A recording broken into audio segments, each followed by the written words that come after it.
The Jake Asman Show will begin shortly. Thanks to all these great Patreon members who help support the show. Get your super chats ready. Jake will be here in just a moment. If you love the New York Jets, this is the place to be.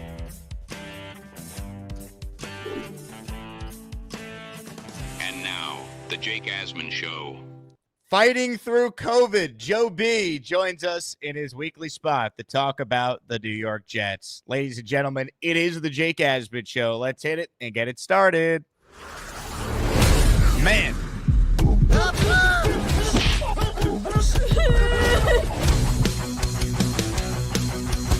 This is the same old Jets.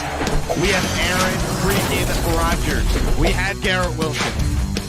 We have Breece Hall. Please subscribe and hit the like button for low. Super chat, baby. Cut the line. We have Sauce Gardner. We have Quinnen Williams. Now it's time to talk all things New York Jets. It's the Jake Asman Show. Yes, indeed it is. Before we bring on Joe B, a huge thank you to everyone who continues to support this channel. Please subscribe if you haven't. And, of course, like this video. That helps the YouTube algorithm show this show to more Jet fans out there. Joining us right now is the great Joe Benigno. And, Joe, you were supposed to come on yesterday. You're dealing with COVID, and you told me you believe the Jets' loss on Sunday directly contributed to you dealing with COVID-19. You know, in a year of brutal losses, this one to Seattle on Sunday was the most brutal. And I think that, you know, as I watched this game melt away, as only the Jets can melt it away, I think my immune system started to get melted away a little bit too. You know what I mean? So I actually feel pretty good today, I got to say. I'm not that bad, all right? I'm really not that bad, but I do have it, but whatever. I blame them, bro. I mean, you know, I was dead. I mean, look, I know we're 3-8 coming into the game, but I mean, the Seattle Seahawks did everything they could to hand this game to the Jets, and we still blew the goddamn game. I mean, it's just, you know, how much more can you take? And when you look at this season, outside of maybe two games, I'll say the 49er game to open the season and the game in Arizona a couple weeks ago. Outside of those games, every game, the Jets have been right there to win. And have found new and creative ways to lose. And Sunday was just another example of new and creative ways to lose. And I think what bothered me more than anything Sunday, not only that Seattle came in saying, here, take this football game, because that's what they did, but the way everybody wants to kill Rodgers. And I want to get to that in a second too. Everybody wants to kill Rodgers. Everybody on this team, starting with, if you want to call this guy a head coach, because we don't have a head coach right now. Let's be honest about it. Starting with him contributed to this disastrous freaking loss. Everybody. And I think that, you know, at the end of the day, I mean, how much more can you take? I mean, it's just, it's beyond the pale anymore, bro. It really is. You know, you and I spoke yesterday, and I was surprised how hard you still took this game, because he like, if this game mattered, I think I'd be like you. I'd be devastated. I'd get COVID too. I'd be so disgusted and sick from it. But I'm almost numb watching them blow these games, because it's gotten to a point where the second this team faces any sort of adversity, and in this game it was the pick six that changed everything, I just expect them to lose. We've seen it all year. I have no faith in this team ever winning games. So I'm not surprised at all. I almost expected them to let Seattle go down the field, take the lead. And then when the Jets had the ball at the end, I had no confidence whatsoever in this offense going down and scoring. Yeah, no, look, I get all that. But you know what, bro? And I know it's another lost season, but I'm tired of losing. I'm tired of it. You know, I'm tired of getting beat down every week and, you know, them finding new and creative ways to lose. And I want to say this because, look, I understand it hasn't worked out with Aaron Rodgers. I get that. But I'm telling you, I am so sick and tired. And I blame, this is all on the media, okay? This media is putting all the blame on him, and it's freaking nonsense. And they want him benched. The media is who wants him benched, right? You know, Ulbricht's not benching him. Woody's not benching him. There's no reason, unless he's hurt. Why would I not want to see him fit? Does it matter anymore? He's probably not back next year. Why do I want to see Tyrod Taylor play? I don't. I want to see Rodgers play, okay? You know, Rodgers is taking all the brunt of this season, and it's so much more than him. I mean, you look at this game, no question, when he misses Garrett Wilson at 21-7 and then throws the pick six, of course, it's got to be Leonard Williams, right? They're still up by 8 points in the game. In the second half, they have that goal line. I mean, this is the stuff that the Jets, how they lost this game, between the kick return for a touchdown, the 2 fumbles on a special teams. You know, they have this goal line stand, which was like 8 or 9 plays, because how many freaking penalties did the Jet defense have? They ended on 4th down, sacking Geno for like a 20-yard loss, all right? Okay? And I believe that was the series where Breece Hall fumbled. And he fumbled twice in this game yesterday. One, Vera Tucker recovered it. The other one, he wound up, being a major play in the game. But this defense, let's start with this part of the game, all right? 21, I believe it's still 21-16 at this point. Seattle has a 4th and 6, okay, on their own 33, whatever it was, yard line. How does our alleged head coach not know that the punter is hurt? He's putting his offense out there because they don't have a punter right now. And it's 4th and 6. And how this idiot Gibson is on the field, okay? And you can blame Gibson all you want for being out there. To me, that's on the coaches. Right. You aware that the defense is still there because the offense is on the field? What the hell is Gibson doing out there? So they get nailed for a 12-minute on the field penalty. It moves a 4th and 6 to a 4th and 1. Of course, they go for it on 4th and 1. They probably were going to punt on 4th and 6 eventually. But, maybe Myers would have punted. They, of course, now are going for it on 4th and 1. And, of course, this guy never heard of Stiggers. Great. He's out there, pass interference, and they get the first down. I mean, to me, this guy is he's just lost as a head coach. He has no idea. I'd be better off with me or you coaching the team. We'd be more aware of what the hell's going on out there. 100%. Then they get to this. Then they get to what to me is the biggest play of the game. I mean, you could talk about the interception and missing Wilson and whatever you want to talk about. The biggest play of this game, it's 21-19, 4th, and I was shocked by this. I know, but they didn't make a big, the announcers in this game, Sanchez and this guy, what's his name? Adam Amen, whatever his name is. Adam Amen, yep. And Sanchez does a good job. And he was clearly rooting for the Jets. Amin, neither of them brings up the fact that it's 4th down and 1 or whatever it was, and Seattle's not kicking the field goal to go ahead. They're only down by 2. Field goal puts them ahead. They don't kick the field goal. They go for it. The Jets stop them. But this idiot Solomon Thomas, who really didn't need to be involved in the play at all, gets this stupid horse collar tackle, and there's no defending it. And they get the first down, and, of course, they go on and score the touchdown. They had 3 penalties on 4th down yesterday, right? 8 penalties in the 4th quarter. 8 penalties on the defense in the 4th quarter. 4 in the game-winning drive by Seattle, by the way. 4 in the game-winning drive, 2 of them on 4th down. And like I said, that 4th and 1 and the 4th and 6, you're not aware that the punter's out there, is not going to be out there. I mean, come on. And everybody wants it. And everybody wants it. It's the media. It's not everybody. It's the media. The media now has completely turned on Rodgers. Their thing, and we could go right on down. And let me start naming names. I will. Samini, Costello, Connor Hughes, all of them. They all want Rodgers benched. Let's be honest about it. That's what they want. They don't want to see him play again. I want to see him play. You know, how many people bought season tickets specifically because of Rodgers? How many? How many people went out and, we talk about the jersey. And I actually wore the Rodgers jerseys on Sunday, figuring that might, maybe that'll inspire it a little bit. But how many different people went out and bought Rodgers jerseys and all this, bought into it all. And now the media, because they're having a bad year, and it's so much more than the quarterback, is just completely dumping on him. Oh, no, I don't know. I'm listening to Connor Hughes this morning on SNY on Sports Night, and he's going off about, they're asking him, is he going to continue to play? Well, if it's up to Ulbrich, he's going to play. But, maybe, Woody's going to bench. Why would Woody want to bench Rodgers? Why? Well, to me, at this point, what does benching Aaron Rodgers accomplish? Why embarrass a Hall of Famer on the way out and create more drama? If you bench Aaron Rodgers, that's the story. And to your point, that the media would love that story because there's nothing to talk about on the field right now with the team at 3-9. So benching the future Hall of Fame quarterback I mean, causes a frenzy. There's no point. If he wants to play and he's healthy, and look, for what it's worth, he definitely looked healthy on Sunday. He was running around moving.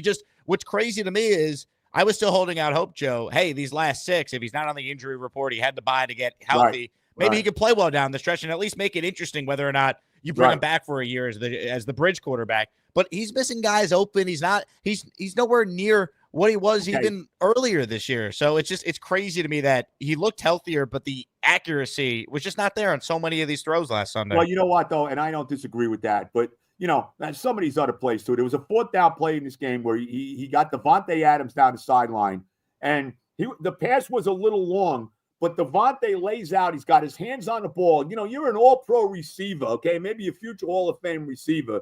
How about catching that pass? All right? I mean, I know it was a little long. How about catching the goddamn pass, Devontae, on 4th down? How about Breece Hall not fumbling, bro? How about that? How about the coach being aware that the punter for them is hurt and he's not going to punt, and to not have 12 freaking men on the field? And then another penalty too, right before they scored the touchdown to go ahead. Will McDonald gets called for, a neutral zone infraction. Come on. I mean, how much of this crap? And then they want to continue just to blame the quarterback. I am sick and tired of it. You look, and I'm not saying Rodgers going to be back next year because I don't think he is. Okay, I don't think so. But if he's healthy, he still gives us the best chance to play. I don't want to see Tyrod Taylor. If he's hurt, fine. If he can't play, fine. If not, I want him out there. And when you look at these games they lost this year, and I know they make a big deal. Wow, 5 times this year at the end of the game, the Jets had a chance to win and Rodgers couldn't get it done. Okay, all right? But let's break down the losses. Like I said, outside of 2 games, the opener against San Francisco and the game against Arizona a couple weeks ago, every one of these games was right there to win. Whether it was Zerline missing kicks early in the year, whether it was him blowing that game, and when we did that thing with at your place in Manhattan with the Patriots, with the Jets are ahead late, and then the defense gets Sauce gets beat by that Butte guy, and they wound up blowing the game to Jacoby Brissett. The game against Buffalo where he misses 2 field goals that they should have won that game. On a Monday night. The game against Pittsburgh, they got a 15-0 lead. And, they're still in the game down a point. And then Garrett Wilson gets a pass that Rodgers puts right in the breadbasket. It bounces off his shoulder pad, gets picked off. The guy takes it to the 1-yard line, and that basically, finished that game off. I mean, the Colt game, he's got him in the lead twice. Ulbrich makes the mistake of kicking the field goal instead of going for the first down to put the game away. And, of course, the Colts twice in the last, 5 minutes go down the field for the game-winning touchdown. And this game, the same thing. Yeah, Rodgers made the big mistake early, the play with Wilson, the interception. But this game they had the lead with 5 minutes to go in the 4th quarter. How about the defense stop making dumb penalties? And how about the goddamn defense making a stop? And so it's all the media. It's not the fans. I think most of the fan base at this point, let Rodgers finish the year out. Unless he's hurt, let me see him finish the year. Okay. He's still giving us the better quarterback play than we've had in how many years. There's so many things that are not him, but the media wants to just completely dump on him. And it's all about the freaking media. And I have said this over, and I hope they're all listening to it. Okay. All of these goddamn guys. Okay. All right. And some of them I like. I like Brian Costello. Okay. I like Connor Hughes. I mean, I think he's an okay guy. I like some of these other guys in the media. I don't know this girl, Rossini. What's her name? Rossini? Diana Rossini? I don't know her. Okay, her I don't know. There's a couple other people I don't know. But at this point in time now, the media wants to see, and Mark Cannizzaro, I love Mark, but right now the media just wants to see Rodgers just crumble. Let's dump him now. Let's put him on the bench. Bullshit. I'm sick of it, man. The media. I just don't see the point. There is no point. There's no point, bro. There is no point. None. You're right that the brunt of the blame is falling on Rodgers. And while he has certainly not played great, and at times he's cost them games with decisions and all that, that's fine. But I think people always misremember what the expectations were coming in for him. We needed competent quarterback play. And in a bunch of those games you just outlined, he did his part. Now, could he have played better? Sure. Yeah, but we also thought this defense was going to remain elite. We also thought the special teams' kicking game would remain elite. We didn't think despite what we thought about Robert Saleh, we didn't think getting rid of him, even if it was a little early 5 games in, would cause the complete collapse of this entire team. Like, it obviously hasn't worked out with Aaron Rodgers, but the idea that he is solely the reason why this team is 3-9, it's laughable. And that will be the narrative from the Aaron Rodgers tenure here, because that's just where this is headed. It's going to be all put on him, right, when anyone who's watched these games can see it's way more than just an issue at quarterback if you watch this Jets team. There's no question about it. And let's be honest, the biggest mistake of the year was Woody firing Saleh. What he did, he fired him much too early in the season. I kind of felt he wasn't going to make it through the year, but that turned out to be a disaster. I mean, I think if Saleh had stayed as the coach, we would have won some more of these games, because this guy is not a head coach. He has no idea what he's doing out there. And we don't have a head coach right now. We're not coached at all. No, they were poorly coached with Saleh. They don't have a coach now with Ulbrich. Like, it's That's brutal. right. That's right. They don't have a coach at all. So, but everybody wants to dump on Rodgers. And look, I don't think Rodgers is going to be back next year. I mean, why would he want to come back to this mess? I mean, we got to see, who's running the organization, who's the You can't GM, even justify it with the cap situation. Like, what? Like, if he's back next year, Joe, his $49 million of dead cap that they could get out of if they move on after this year, it then becomes $62 million in 2026. And if you want to spread it out over 2 years, $42 million you're going to be taking on the cap in 2027. What new GM is going to want to ruin his salary cap in 2027 for maybe a year of Aaron Rodgers, when at best this year he's been average, if we're being nice? Right. No, look, I don't think he's back. I mean, look, there's some but I'll say this: we cannot go into next year with any rookie quarterback. That's not the way. No. We have to have a veteran guy. I got 2 guys who I'm interested in who will be available. One is Sam Darnold, and I've said this. It looks like Darnold has found himself in Minnesota. They want to play this kid. They drafted this kid McCarthy to be, from Michigan. He's been hurt all year. I think Minnesota wants to go in that direction. I think Darnold is a stopgap. I would not want Daniel Jones. Not Daniel Jones. No way. I don't think Daniel Jones. I think Daniel Jones needs to get away from New York completely. I know he's in Minnesota now, but I would go with Darnold. And I'll tell you another guy, Justin Fields. Let's be honest. Russell Wilson is going to be the quarterback there. Fields is out after the year in Pittsburgh. Why not? He's only 25, 26 years old. I'd take a chance at him. Why not? I don't think Darnold will come back here, though. I don't know about that. Remember, Douglas is gone. So you never know. I mean, that maybe not. I wouldn't completely rule it out. I mean, we think that, but I don't completely rule it out if you got the right people in here. If you got Rex Ryan in here, if you got Brian Flores in here, because those are the guys I want. Those are my 2 guys I want to be. Either one of them. I'd rather have Rex, but I'll take either one of them to be my head coach going forward. Okay? Either one. All right? But we cannot go into next year without a veteran presence of quarterback, because we still got a lot of young players on this team. You can't. I don't want to blow it up. I mean, come on. We're not blowing this team up. We got a lot of young guys. Well, Garrett Wilson is still young. Breece Hall is still young. He hasn't had a great year, but he's still young. By the way, Olu Fashanu, who played great at left tackle on Sunday. Olu Fashanu, got something with him. Vera Tucker. We still have Sauce. So I think if you got the right coach in there and puts a big stick up his rear end, that he's going to, get turned around. He had a really good game on Sunday. Until he got hurt. I don't know what happened to him, but, he wound up going out of the game. I mean, there's pieces on this team. Quincy Williams. So there's guys on this team. Jermaine Johnson, we forget about him because he's been out for the year. So they got young players on this team. I'm not looking to blow it up by any stretch of the imagination, but they got to get a young quarterback and they got to get the right head coach in here. Woody Johnson cannot. Now that he's going to be here, Big Don has a new ambassador to the UK, guy by the name of Warren Stevens. You just put it up now. All right, so Woody's still going to be here. Do we know that though? The only thing is, like, what if Woody's appointed for a different position this time around? He's not here. I think you follow this closer than I do. What's left for Woody to potentially I'll say this: there's really not a lot left. I mean, he's pretty much got everybody in his administration there. Now he's got to get these people all passed through, which I think is going to happen.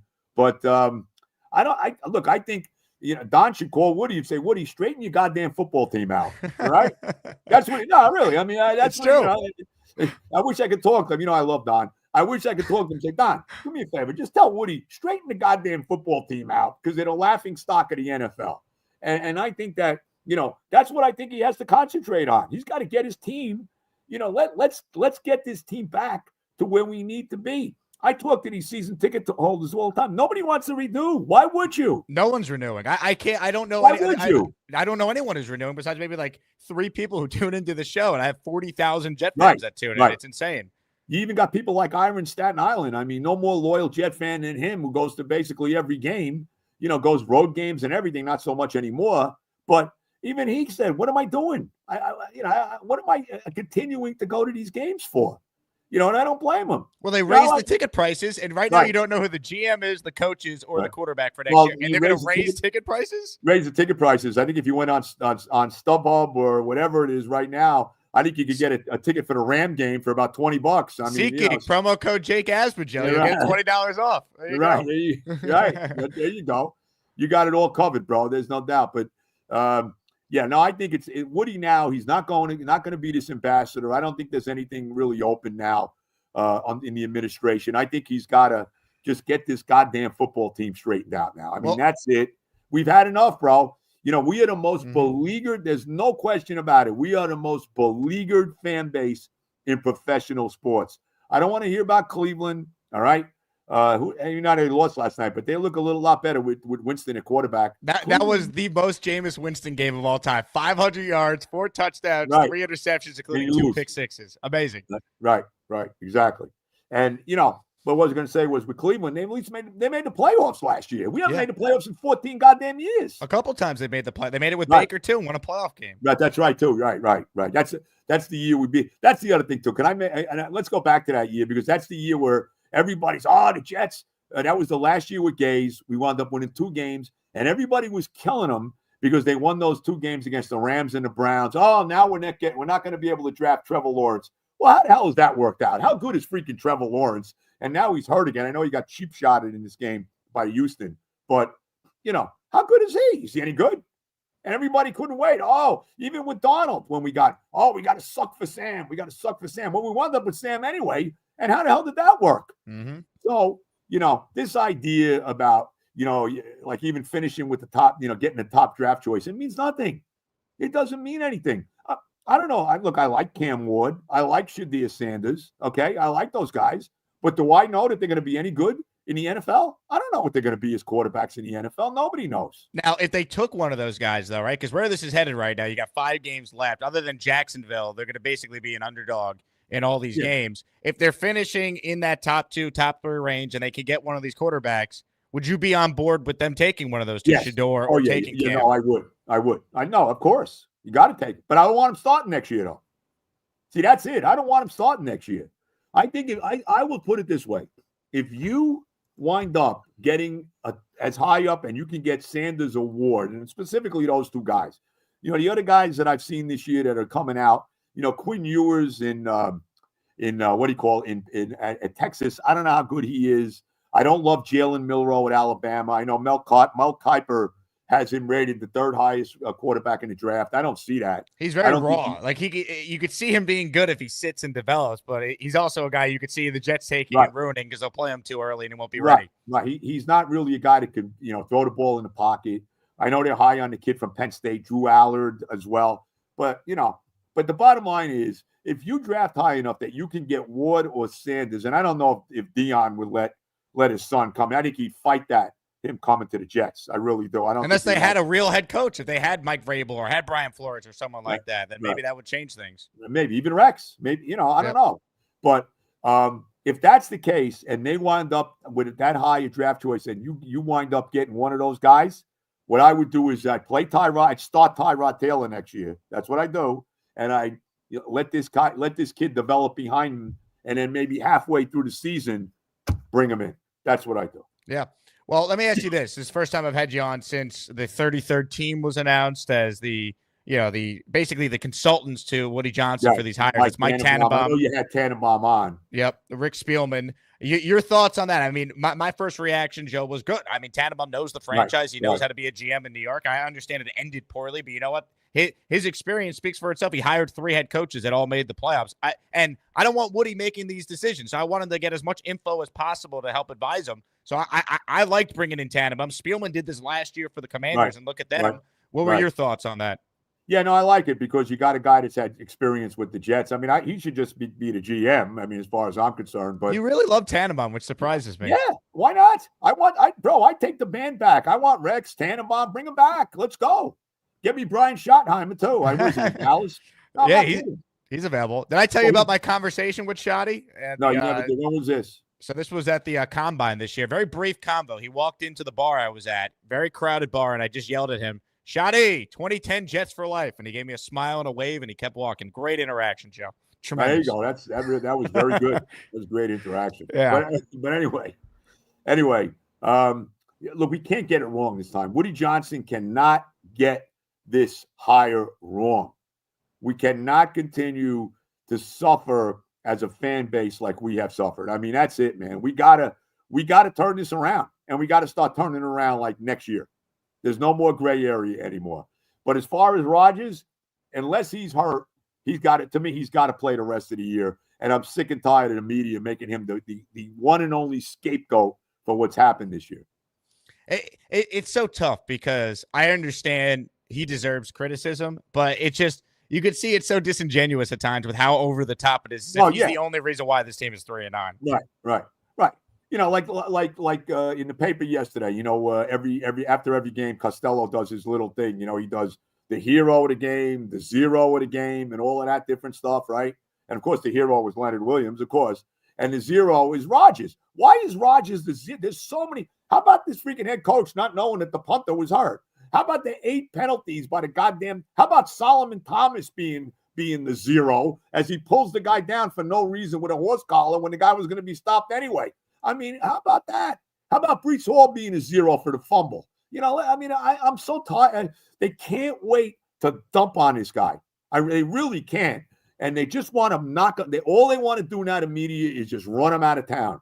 That's all they want to freaking do. And I got to tell you, I'm sick and tired of it. The media does not like the guys that cover this team on a regular basis do not want to see the Jets win. And I don't give a damn what any of them tell you. Wow, don't you think we want to see him in the Super Bowl? Yeah, okay. My ass, you do. You want the continuing soap opera that is this football team.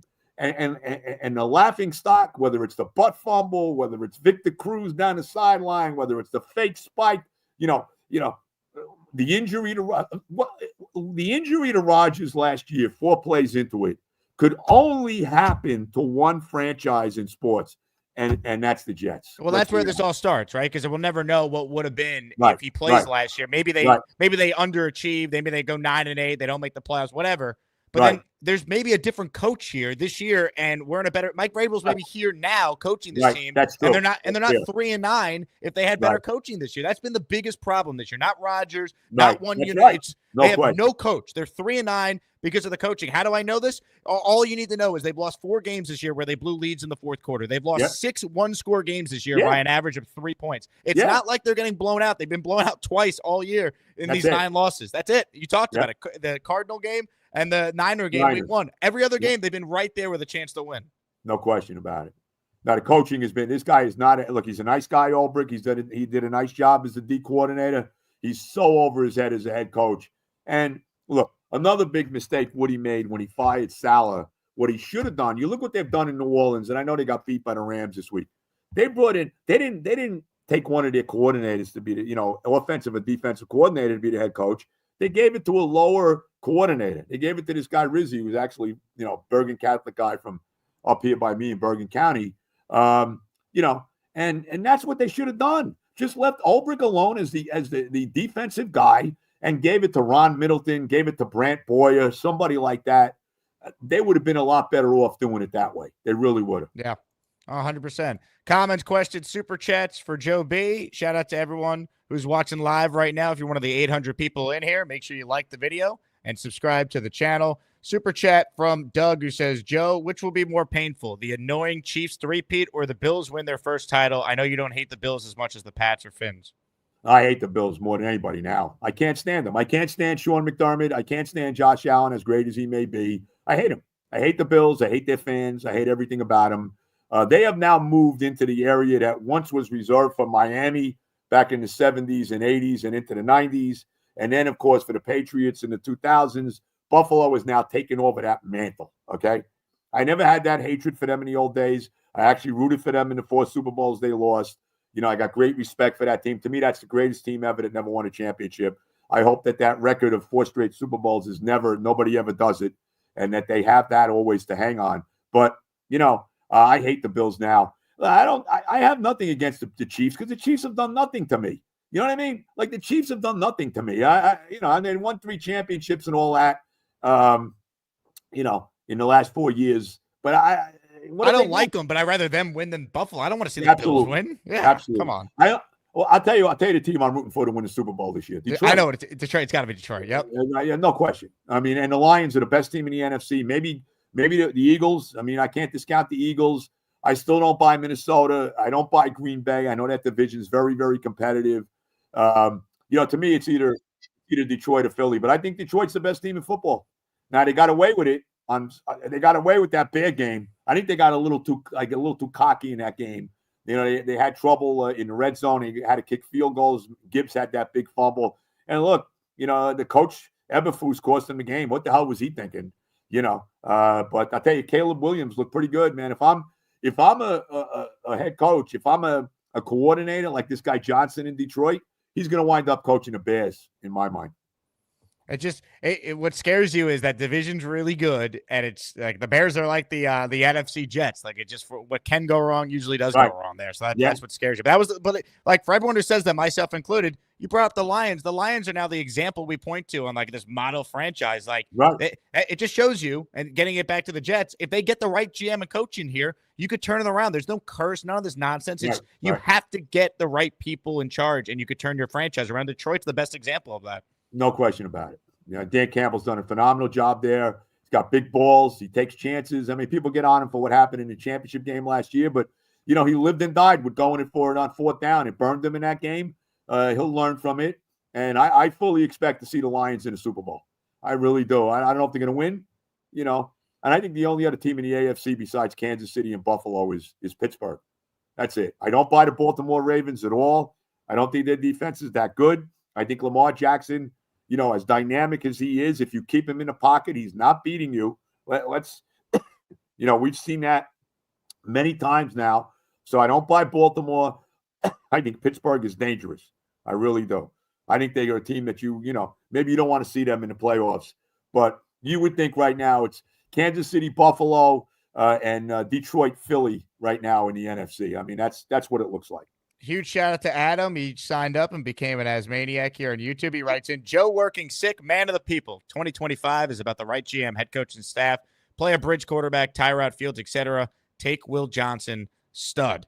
I mean, look, there is Will a scenario. I'm not familiar with him. He is who? Will Johnson. I think Will Johnson is he is the kid from Michigan, right? He's the cornerback from Michigan that's highly regarded. He's him and what I think though. We need as far as going forward, and we need a run stopper in the middle of the defensive line. Well, the kid on the other guy in Michigan is maybe a guy that could be a Jet. What's his name? Who's a huge stud who dominated the Buckeyes on Saturday. Overrated. By the way, the Buckeyes are overrated. And let me say this though, okay? If you put Ohio State, Oregon, Penn State, Indiana, who are probably all going to make the playoff. If you put them in the SEC, they're not going to be as good.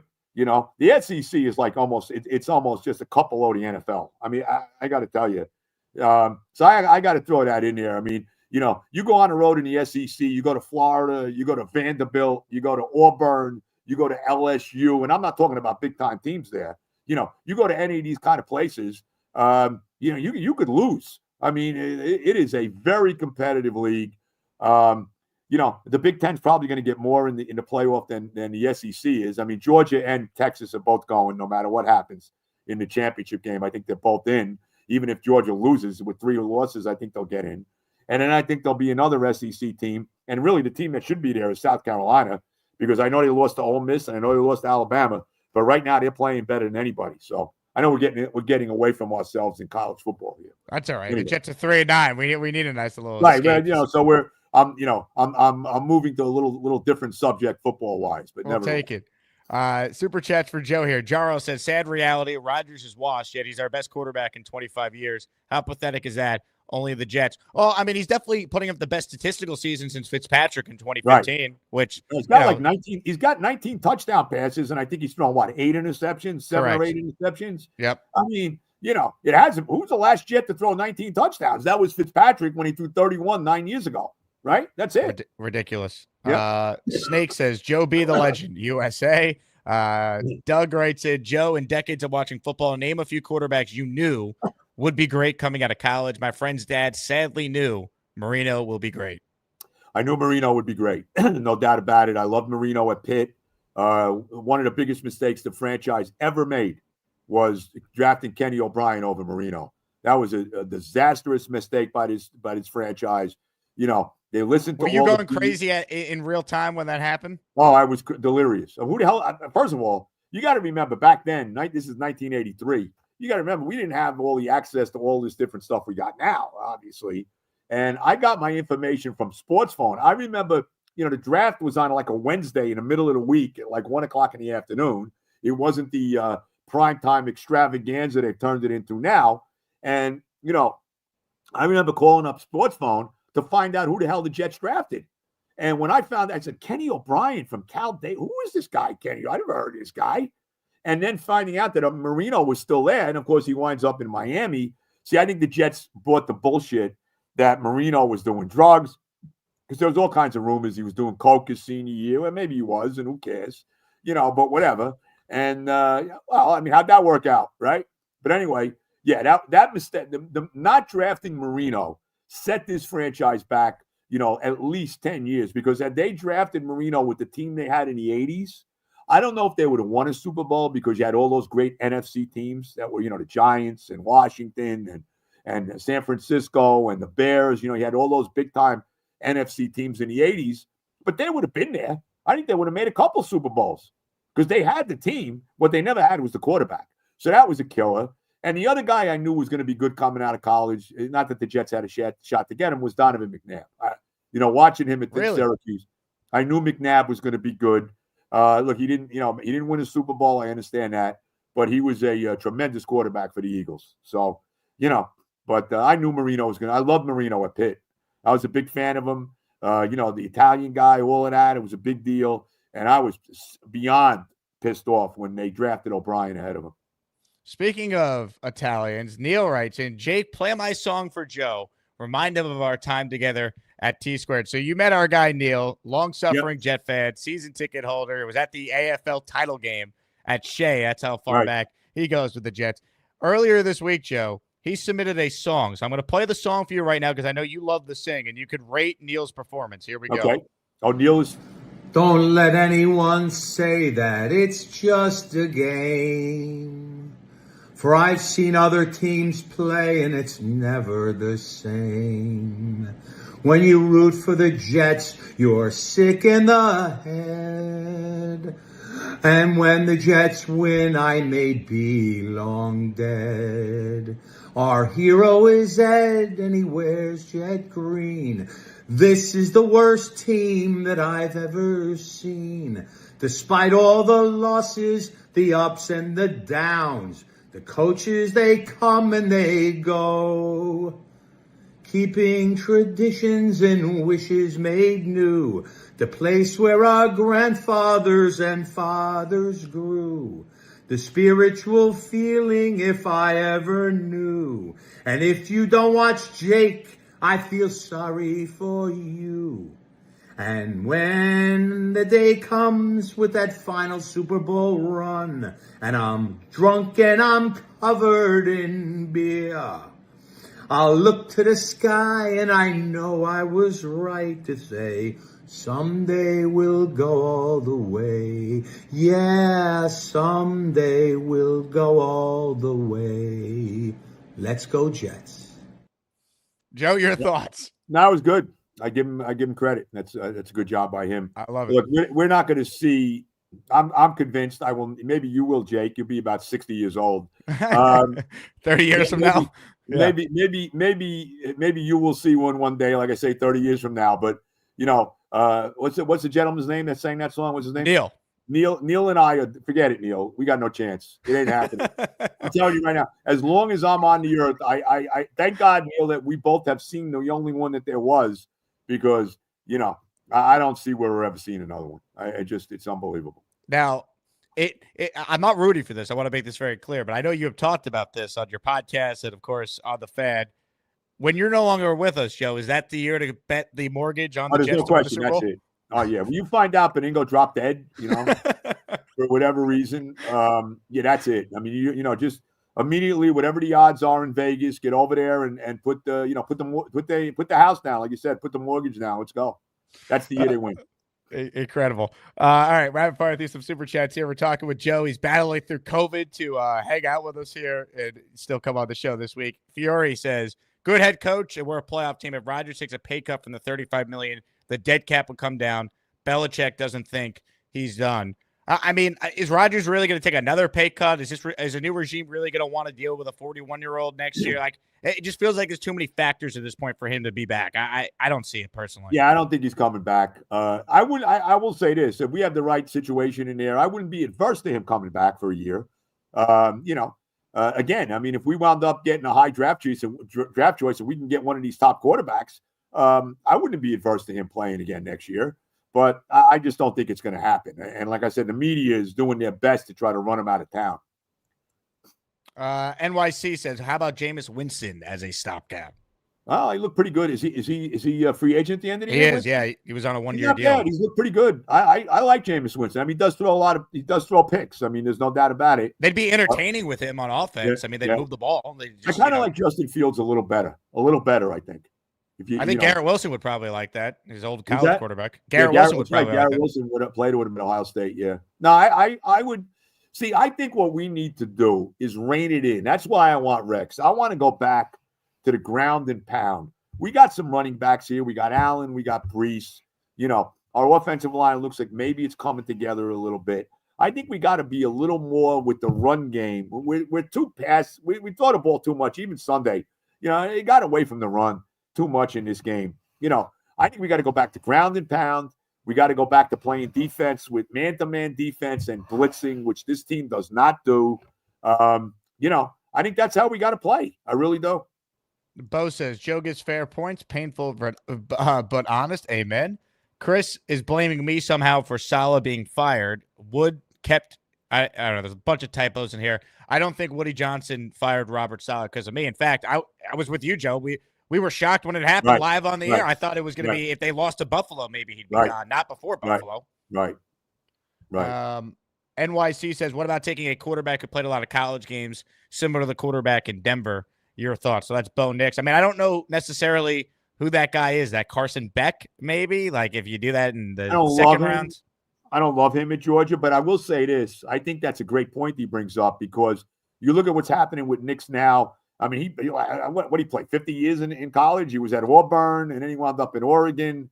Bill Parcells used to say all the time that, one of the things that he liked, he wanted a quarterback who played a lot of football in college. He wanted that guy, all right? And I think there's something to that. Now, Nix has been fortunate because he wound up in a situation where he's got a real big-time head coach in Sean Payton, and that always helps. There's no doubt about it. But I think there's something to that. I think you want a guy that played at least 3 years, maybe 4 years, even 5 years now. Well, that's Shador and Cam Ward. They played a lot of college football because Shador obviously started, at a Jackson State. Yeah, Jackson State before he went to Colorado with his dad. Right. Yeah. And I don't know what Cam Ward was. I know he wasn't. This is his first year at Miami, but he was at Washington before that, or Washington State. I think. I like both of them. I mean, I think those are the top two guys. I'll tell you. Let me tell you something. He's a freshman. This kid at South Carolina, okay, DeMar, what's his last name? Sellers. Not a great pocket. I don't know if you watched any of the game against Clemson. This kid, you talk about escapability. Oh, my God. They had him 4 or 5 times dead to rights, and he wound up making monster plays out of it. He's only a freshman. That South Carolina team is a dangerous team. I wouldn't be surprised if they found their way into this playoff. We'll see. But keep an eye on a kid called DeMar Sellers at South Carolina. He's only a freshman. Just a dynamic, very similar to Lamar, dynamic quarterback. Chris writes in, I agree with Joe. Bring back Darnold. He could do better with this team. I mean, here's the thing with Darnold. One, how do we know Minnesota doesn't just keep him? Because J.J. McCarthy had a setback with his ACL injury, and maybe he needs more time. And two, two, they do also have Daniel Jones, so I don't know what that means. But yeah, and their practice squad for a year, I guess. Right. I mean, but like with Darnold, why? Like, put yourself in his shoes. Why would he want to come back to this? Like, he'll have other options. Why would he want to come back and deal with the media and deal with the scrutiny and the spotlight on him? Like, I don't know. Maybe he has something to prove. Maybe he feels he has something to prove here. I mean, you never know. I mean, you never know. I mean, you never know what's in a guy's head. Who knows? Wild Stallion says, Joe, 2 weeks to stop the spread. Fauci says isolation for you as Joe battles. I'll say this. Fuck Fauci. Okay. All right. This guy should be, let's be honest about it. This guy should be in freaking jail. I knew I should have put the super chat up there. You don't even bring up this asshole to me, Dr. Fauci. You know, pompous ass that he is. Okay. Sorry. I'm glad this is YouTube and not the radio. You know. Right. Yeah. Well, I can get away with it. You know, I can say the F word, right? You can. Yeah. Why not? I only reserve it for special people, and Fauci is as special. Thank you so much. Thank you so much, doctor, for the gain of function. You know, I hate to get into this, but now you brought up Fauci. You know, who thought it was a good idea, okay, to see if we can get diseases that only affect animals and see if we can make it so people can get them too? Who thought that was a good idea? That was the esteemed Dr. Fauci, okay? Don't get me. You know me, bro. You know where I am with this stuff, so, okay? I mean, who thought that's a good idea? Like, well, okay, well, here's a disease that only animals can get. Let's see if we can make it so people can get it too, right? That's a great idea. Anyway, sorry. He should have never brought that guy up. I'll tell you that. That's on me. I should have read that one, but I'm a capitalist, Joe. He paid $5 for it. Well, we all are. We're all capitalists, right? Yeah. You know, thank God the capitalists are back. You know, thank God. Thank God the sheriff is back. Anyway, go ahead. Abu Dhabi Jet fan says, fitting at the second best quarterback in Jet history is our biggest mistake. I mean, this version of Rodgers is not the second best quarterback in Jet history. No, he's definitely not. No.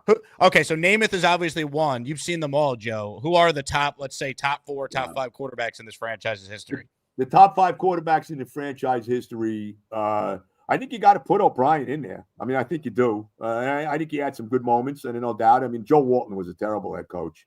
And he got the crappy. Remember, O'Brien got sacked in '85 when they went 11-5. O'Brien got sacked like 70 times that year. You know, so I think you got to put O'Brien in there. I think you got to put Chad Pennington in there. Obviously, Vinny Testaverde, I thought had some really good years with us. Obviously, '98 he had that outstanding year. And I'm gonna put Sanchez in there. I'm sorry. I mean, you could say whatever you want about him. Here he is, buddy. Let me just get him here. Hold on. I almost dropped him. Here he is. Here's Mark Sanchez. I love it. Hey, there you go.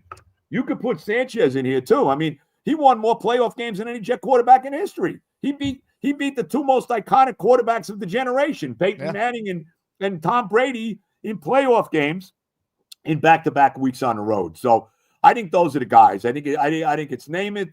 I think it's O'Brien. I think it's Pennington. I think it's Vinny, and I think it's Sanchez. Those are the guys. Where does Zach Wilson rank on your list? Is that a trick question or what? Zach rates somewhere, I don't know, between Kellen Clemens and I don't even know the other guy I would go with here, to be honest with you. Well, I mean, I think I said this to you last year. Of Jet quarterbacks who actually started for multiple years, we're not talking about, a spot start here for Bryce Petty or Greg McElroy, but of guys who actually started like multiple years, Zach Wilson to me is the worst quarterback I have ever seen. He's up there with any of the all-time biggest draft busts. I mean, he has to be in that conversation. Like, I'm not going to count Luke Falk or any of these guys, but of like say whatever you want about Sam Darnold here. He is light years better than what Zach Wilson was. He is the worst. He's the worst quarterback pick to me in the history of the franchise, and that's Hackenberg. Okay, second round pick, never played a game, never took a snap. This was the great Mike McCagnon's idea, right? He picks this guy in the second round, Christian Hackenberg, and he can't even play one game in the NFL. I mean, a second round pick? I mean, come on. That's got to be the worst pick of all time. It's even worse than at least Zach played a little, he had some moments, Hackenberg couldn't even get on the goddamn field. So, and he never played anywhere. He went to the whatever the UFL, whatever the other league is. Never and he played flamed anywhere. out there. He was awful in that league too. Awful. It's unreal. Awful. AD writes in, who do you think is finishing with the first pick? I only see one win on our remaining schedule. Would you take Shador plus Dion as head coach and Sapp for our D-line? Would I take Dion as the head coach? Of course. I think it's only a matter of time till Dion's in the NFL. I think Dion could really coach. He's done a great job this year. Yeah, they wound up they're not going to make the playoff. They wound up losing that game to Kansas that really killed them a couple weeks ago. But, I think Dion can coach. I would take Dion. I'll tell you, he'll straighten Sauce Gardner out in about 5 seconds. I would take Dion. I would take his son, of course, at quarterback. I think the number one pick in the draft is going to be the Giants. I don't think the Giants will win another game. Here's where the Jets are. They're at 6. Giants are currently at 3rd. The Giants are going 2-15. They just lost Dexter Lawrence for the rest of the year. I think they're not trying to win. That's my feeling. I think the Giants whether they play DeVito, whether they play Locke, it doesn't matter. I think the Giants want that first pick. And I thought all along that Dable and Shane would get to pick their quarterback. I'm not so sure about that now. If they go 2-15, I think Mara's going to do something. I really do. But I think the Giants, you look at their schedule, man, they got to play Philly yet. They got a game against, I think they play Pittsburgh and Baltimore. They got the Saints coming up this week at home. You tell me where the wins are coming from for the Giants. I just don't see it. I don't. Couple minutes left with Joe B joining us despite having COVID in his weekly spot on the show. Well, not that bad. I don't feel that bad. I mean, I had COVID about 3 years ago. And I was messed up. I mean, this time it's, I just think it was induced by my football team. So, I believe you. I mean, the Jets are the cause of a lot of issues in my life as well. Of course. Iconical Wear. This is our good friend Dirty who writes in, Gruden or Rex would tolerate Rodgers. Vrabel and Flores would be nice, but don't think they're disciplined to deal with the Rodgers experiment. Get Flores. I mean, I don't think Rodgers is here next year, regardless who the coach is at this point. But right. I mean, I do think the names he mentions here, Joe, are all names I'd heavily consider. I want someone who's done it before. I'm tired of these first-time coordinators, especially the defensive guys. They've never done it. They're learning on the job. The media overwhelms them. The fan base and the pressure, the scrutiny overwhelms these guys. And I want someone that can come in that actually has experience, who has done it at a high level, and these guys all have. I take any one of those 4 guys. Now I'm more high on Rex and Flores, but I would take any one of them. Look, the guy that comes in here now, the biggest thing that needs to be done with this franchise is changing, we talk about culture, forget culture, changing the karma. There's so much bad karma with this franchise. I mean, let's be honest. Aaron Rodgers came here and he got gobbled up by the Jet karma. He goes down 4 plays into his Jet career. Now you got this this disaster that it's turned out to be this year. You need somebody. That's why I want Rex, because Rex gets it. Rex gets it. He understands that the bad karma this franchise has, and he wants to win. He knows what it would mean. He's a Jet fan. I'm sure he was watching the game going just as crazy as we were Sunday. He wants to win here. He knows what the landscape is. He made mistakes the first time, and he's learned from those mistakes. I think he really has learned from those mistakes. I think he's already said it. He'd be a lot more involved in the total football operation than he was the first time, right? He was a little too much with the defense the first time. I don't think Sanchez was ever coached as well as he should have been. He should have never put Sanchez in that stupid game against the Giants in preseason, as we all know. But that's why I want him. I want a guy that understands that there's a lot of bad karma. I believe in karma. There's a lot of bad karma with this franchise, okay? And you need somebody that understands that and is going to come in here and try to and change all that. And that's why, to me, Rex is the guy, because he wants the job, he understands the situation, and he realizes what it would be to win with this franchise.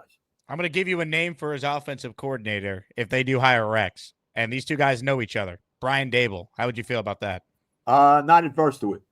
I wouldn't be adverse to it. If Dable gets fired with the Giants, he did a nice job. He was with Belichick in New England. He was with McDermott in Buffalo, with Allen. Okay, I'll take him. Yep. Why not? C writes in, I heard rumblings of Justin Fields. Do you think he's a legit option? Always been a fan of his game. You mentioned him earlier, someone you would like as the first quarterback. I'd be interested in Justin Fields. I think he's a young guy. I think you got something with him. I think being in Pittsburgh for a year only helps him, being under a guy like Mike Tomlin. So, being with that organization, which to me is the premier organization in the NFL over the last, 50 years. So, I'm down with Justin Fields. Yes. Robert writes in, Joe, for Christmas, would you rather have world peace on earth or see the Jets win the Super Bowl before you die? Look, my country, and I said this before, people ask me about, the election and everything, right? There you go. My country comes before everything. Okay. So I will answer it that way. And, hopefully the big guy is coming back. The big boys are coming back now. And you're already seeing things changing already, and he's not even in yet. So, to me, there's nothing more important than my country being safe, my country being run correctly, my country being about my country. And when the United States is where it needs to be, okay, then the world is where it needs to be. So, as much as I would want to see my team win the Super Bowl, or the Mets win the World Series, or the Knicks win an NBA title, or the Rangers win a Stanley Cup, the most important thing is my country, number one. Amen. Joe B. All right, I might regret reading this one, but why not? Let's have some fun. Abu Dhabi Jet Fan says, gain of function research on animal viruses was the worst idea since Adam Gase. Yeah. Yeah, well, I mean, it was not a very good idea. Neither was Adam Gase. And let me just say this, too. There is another reason why, and this is the reason why I do like Tannenbaum being involved in this. Too many times do we have these outside guys like Charlie Casserly, like Peyton Manning, who basically said, he told Christopher Johnson, you got to hire Adam Gase. You got to hire him. What the hell does Peyton Manning give a damn about the Jets? Can you tell me? Please, give me a break.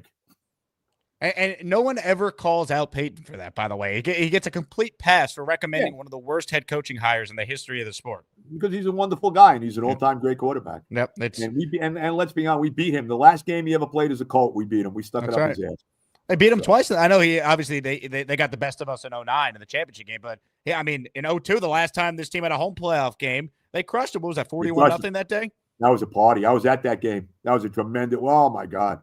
I still see Richie Anderson on that screen pass going like 80 yards for a touchdown. Yep. What a party that was. Woo! Man. Haven't had a home playoff game since, Joe. You were 9 years old, bro. I mean, Jesus. I was young. I was youthful, I could still move a little bit, for an old man. Look, you can still move, Joe. I mean, we saw you last year after the Giant win. No, I can move. No, I still got more moves than X-Lax, bro. No doubt. Let's go back in time before we round. Here it is. Little Victor Cruz dance. Oh, Victor. Woo. I'm doing a little salsa, baby. Yeah. Woo. Yeah. That was a memorable day, man. How good was that? I'll never forget that game, man. We're walking out. You and I, we're all walking out. The game's over, right? We're on the escalator. We're on the goddamn escalator coming down, right, from the stadium. And we hear these people say, Gano missed the field goal. And what do you mean he missed the field goal, right? Next thing you know, we're trying to come back in. They won't let us back in. No. So we're out now watching the game on the big screens outside, right? And this was probably the greatest moment in Zach Wilson's career, right? He hits that big pass to Alan Lazard, right? Yeah. Set up the game-tying field goal. And then we eventually win it in overtime. I mean, and by the way, who hit one of the most difficult kicks that day? Zerline. He could have missed. He hit like 50 yards in the rain. Zerline, man. You know what? Take a look though. Look at Justin Tucker in Baltimore. Yep. I mean, what happened to this guy? He's missed like 10 field goals this year. He cost him the Pittsburgh game. He cost him the game the other night. The game against Philadelphia. What, he missed like 3 in that game? Mm-hmm. And he was like he's like a Hall of Fame kicker. What the hell happened to him? When kickers lose it, they lose it quick. Yep, 100%. Yeah. That's right. They're like I say it all the time. They're like relief pitchers, man. When they lose it, when it goes, it goes. 1 year to the next. And Zerline, as much as anybody, killed us this year. I mean, let's be honest. I mean, there's no doubt about it. Speaking of relief pitchers, Aroldis Chapman apparently just signed a 1-year deal with the Boston Red Sox. Did he? Yeah. He's So been not around a long time. By the way, speaking of baseball, what is my team doing? David, this is what bothers me about David Stearns, okay? He thinks he's smarter than everybody. Okay? It worked last year, though. It worked with Severino and some of these guys. Frankie Montas? Come on, Jake. Frankie Montas? I mean, I think he's terrible, but I'm a Yankee fan. Yeah, I get it. He stinks. Frankie Montas stinks. Now, I see where they're going after. They like Walker Buehler. Now, him I like. The Dodger. Walker Buehler. You want to sign him? I'm good. And can we bring Sean Manaea back, please? Can you bring him back? Please. This is Stearns being a little. See, this is Stearns worries me a little bit because he tries to show you he's smarter than everybody. I'm going to sign Frankie Montas, who stinks, and I'm going to turn him into Greg Maddux. You know what I mean? Do you see the story that the Mets like Clay Holmes as a starter, though? Did you see that one? That. I'm not adverse to Clay Holmes. I mean, but why would he be a starter? Why is a starter? To me, he's always had one pitch. I don't understand why he'd be a good starter. Right. I mean, I'm not completely adverse to him. I mean, we got a good year out of Severino. I don't know why we're not bringing Severino back, to be honest. Mm-hmm. I don't get that. But, I mean, I don't want to get crazy. Let's see what happens with Soto. I still think Soto is going to wind up with your team. I don't think Hal Steinbrenner can allow Soto to get away. I think he is going to be so crucified by his fan base if he does. And let's be honest, he's got the money. I don't care. You give me a break, He does. I just wonder, like, if Cohen just makes an offer that is $100 million more than any other team, like there's got to be a number that it's just too much for Soto to say no. Well, I'm even hearing the Toronto Blue Jays. You see that? Toronto? Come on. Yeah. Well, they were in on Ohtani last year, so they got money, but I don't know. To me, it's either the Yankees, and I think it will be the Mets or the Red Sox. Where else? And if the Dodgers signed them, there should be an investor. Dodgers should not be allowed to sign Juan Soto. No, the deferred money nonsense should never be allowed. Ridiculous. Don't even get me. You know how I feel about that. I know you love the Dodgers, Joe. How's Ohtani's interpreter doing? Is he still in jail? He's in jail. Yeah, he's hanging out. Of course. Biden's going to pardon him as well. I don't know if you heard the news. Yeah. Don't get me started on that either. You don't want to get too far into the political world here. Yeah. You know what I mean? Joe, you're the best. I'm glad you can still come on. Feel better. I know you said you feel a little better already, so that's good. And the Jets won't make you feel better, but we still got 5 games left somehow. So I look forward to next week already. Yeah, Jake, it's always great talking to you. God bless you and your family, and we'll be good to go Monday. Can't wait. Can we beat Miami once? Can we beat the God? Can we? I don't care if we don't win another game this year. Can we beat Miami one goddamn time? Yeah, stick it to them. Well, this is the game to beat them, right? Because the last game of the year might not mean anything for them either. I want to beat them this week and basically end their playoff hopes. Yeah, right. Yes. Yeah. I want to stick it to Tua. I want to stick it to that weirdo Mike McDaniel. Is there a weirder guy than him? I mean, come on. He's an odd guy. Yeah. Did I tell you my Mike McDaniel story for the combine last year? No. So we're at the dinner, and he's there, and he's having dinner with Bobby Slowick, who's the Texans offensive coordinator. They're friends. They were with the Niners together. Right. And I tipped the waitress $20 to go over to McDaniel's table and say JETS, Jets to him. And he laughed, looked around, and waved. And then he came over and said hello. He goes, "That was pretty funny." He was actually a very nice guy when I met him, but I tipped the waitress to do that. Did he have the sunglasses on, you asked? No, socks. Oh, he might have been sockless then. I don't remember. Unbelievable. Unreal. Joe, you're the best. Thanks for hopping on as always. All right, bro. All the love. God bless America. See you, bro. Ladies and gentlemen, the great Joe Benigno. It is a weekly segment on the show. Appreciate Joe for watching. Hit the like button. If you're a Jet fan who's not subscribed yet to the channel, what are you waiting for? Patreon.com/Jake Asman Show. We are sending Gator the list of names for December later today. So if you want to join the Patreon, get access to the Discord, get bonus shows, get your name in that intro, of course, discounts in the merch store, all that and more. Best way to support me is going to patreon.com/Jake Asman Show. Thanks to all the Jet fans out there who signed up. Knob Kraft signed up for the year. Shout out to you, Knob. NB, Bailey, CB Nasty, Victor, Paul, our most recent Patreon subscribers. How great was Joe today, man, huh? That was prime Joe B right there. All right, I'm going to post the Gus Buster hotline link. I'll stay on a little while longer. We'll do some calls, comments, questions, your super chats. We'll always cut the line. Appreciate everyone who's tuned in today. Look, with Woody not getting the ambassadorship to the UK, that doesn't mean he won't get another position, but you heard Joe say there's not many left. So we'll see. Regardless of Woody is here or not, he was always going to be making these hires, as I've said. If he was appointed ambassador to the UK, he was going to go and not take – he wouldn't assume that position until, I think they said late February at the earliest. So you would already have a new head coach and GM in place at that point. So Woody's always going to have final say over those decisions. That's just how it's going to go. You have to hope, just like James Dolan finally did, you hire the right people. That's the only way this changes, as we've talked about at length on this very show. Iconical Wear, he super chats. I met McDaniels twice, once sober and another not sober. Great guy to meet. He actually was very nice, you know. But what do I care? I hope he loses every game.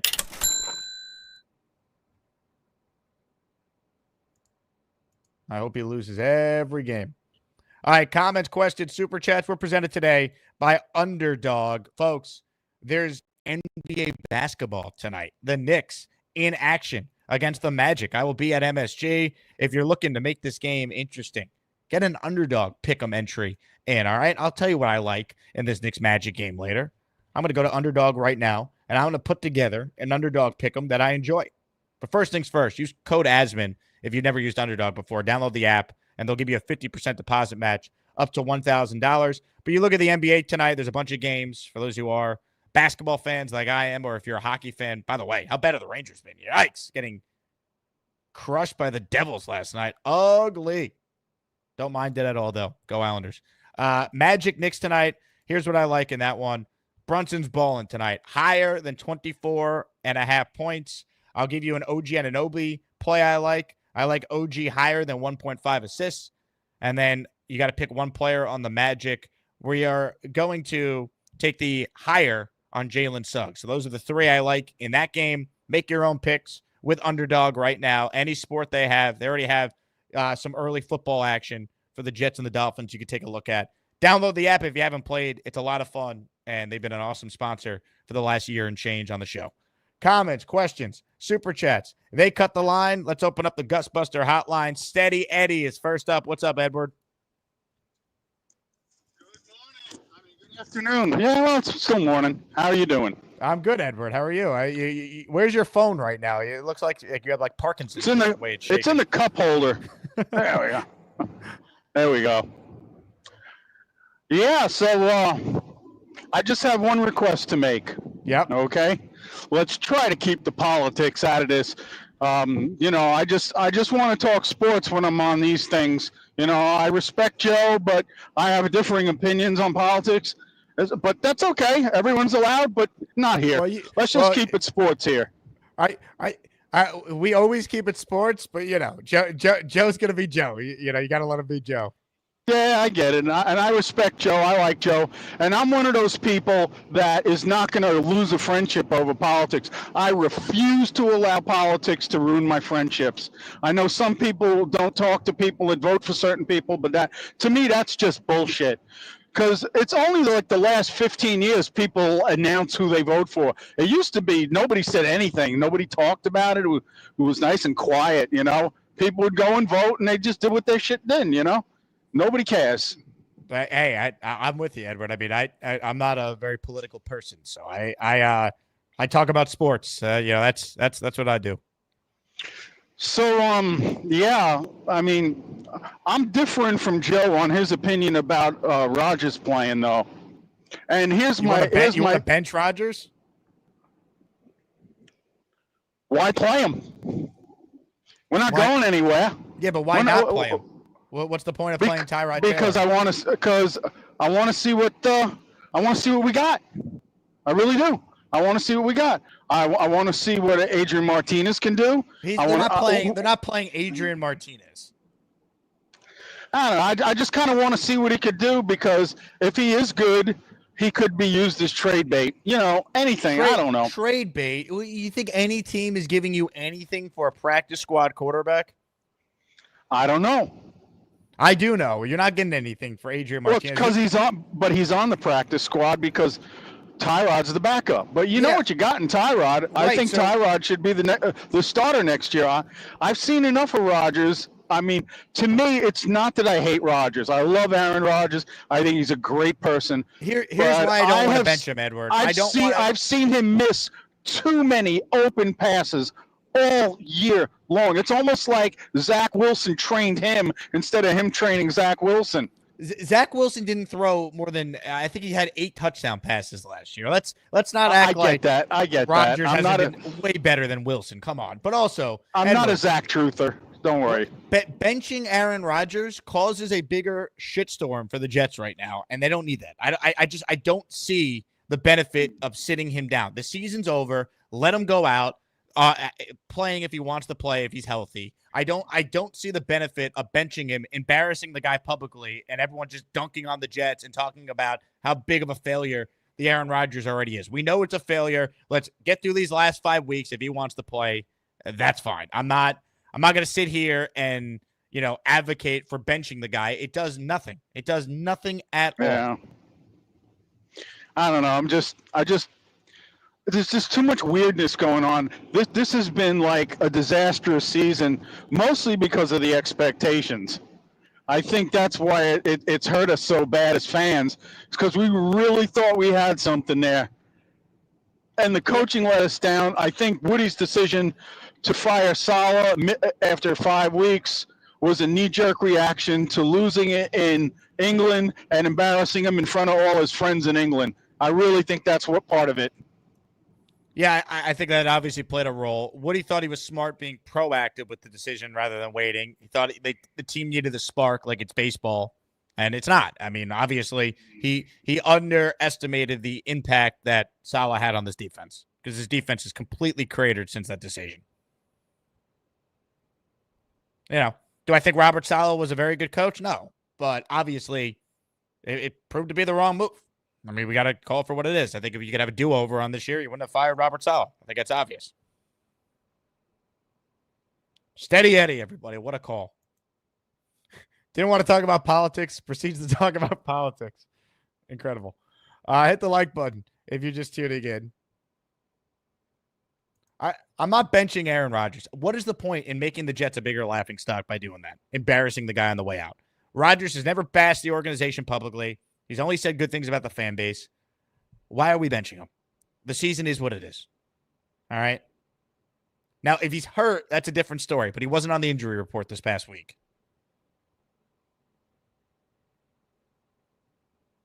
Let Rodgers play.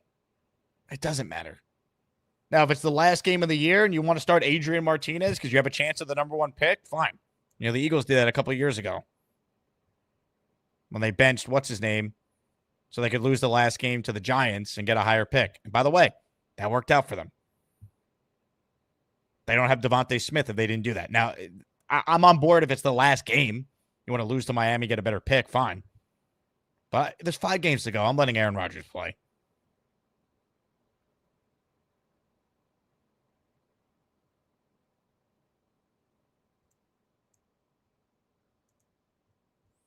Hit the like button. Subscribe to the channel. Comments, questions, super chats, they always go first. And cut the line. We are seeking channel memberships. If you gift a membership to your fellow listener, we will shout you out. Instead of hitting the super chat button, hit that same button and hit gift membership if you want to pay it forward to your fellow listener. Let's say hello to Dirty, who's up next. Dirty, what's up, brother? Jake, so I think one thing that people are still missing and still not really understanding. I get it. It was our all-in year. All right. And we said either it works or it doesn't. It didn't work.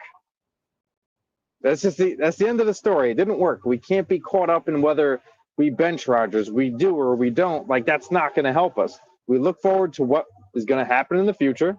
We get our GM, we get our head coach, we turn this culture around. I know easier said than done. But why all the nonsense that we're sitting here and we should bench him and we should do that? It's not going to matter. It's not going to matter at all. Let's just get our draft pick, wherever that may be, get our GM, get our head coach, get some discipline, try to change the culture yet again. Well, that's what's happening here, right? But ultimately, the new storyline for the media to run with is, Aaron Rodgers should be. It's like it's a they need something. They need something. There's nothing right now. They need something. So should they bench Rodgers? what is the point of benching Aaron Rodgers at 3-9? He wants to play. Let him play. He's healthy. Let him play. And also, I have to throw this in there.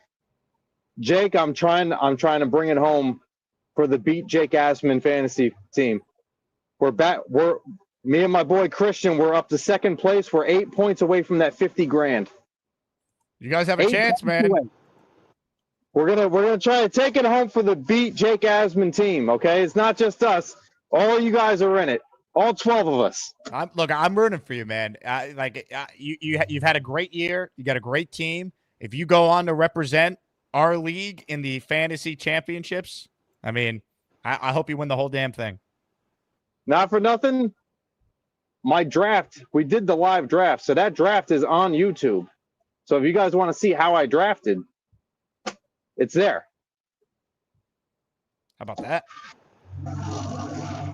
But Jake, I will let you go. We have bills to give people so they can become disappointed. Dirty, all the love. I wore an iconic wear shirt on the show yesterday, Dirty. I don't know if you saw that. Shout out to you. GMB Jeff says, Jake, I've been here since day one. It's my birthday. Happy birthday, GMB Jeff. The big 30. The big 3-0. Congratulations. Ladies and gentlemen, more of your calls right now. This guy has been called out recently. This guy has been attacked. And he is called in for the first time since these criticisms have occurred. B-Mac, look at my TV. B-Mac, I love Aaron Rodgers. Jets, go Jets. Good morning, Jake. I just want to quickly get on before I go to work. People been calling me. Oh yeah. Who? Dave Briga, Allen, to name a few. You're talking about the fake, phony frauds, that have no vibes in their life.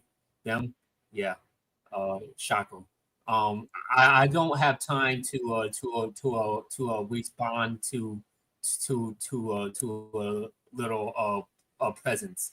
I do want to say is do you think no, Rodgers hasn't been playing well.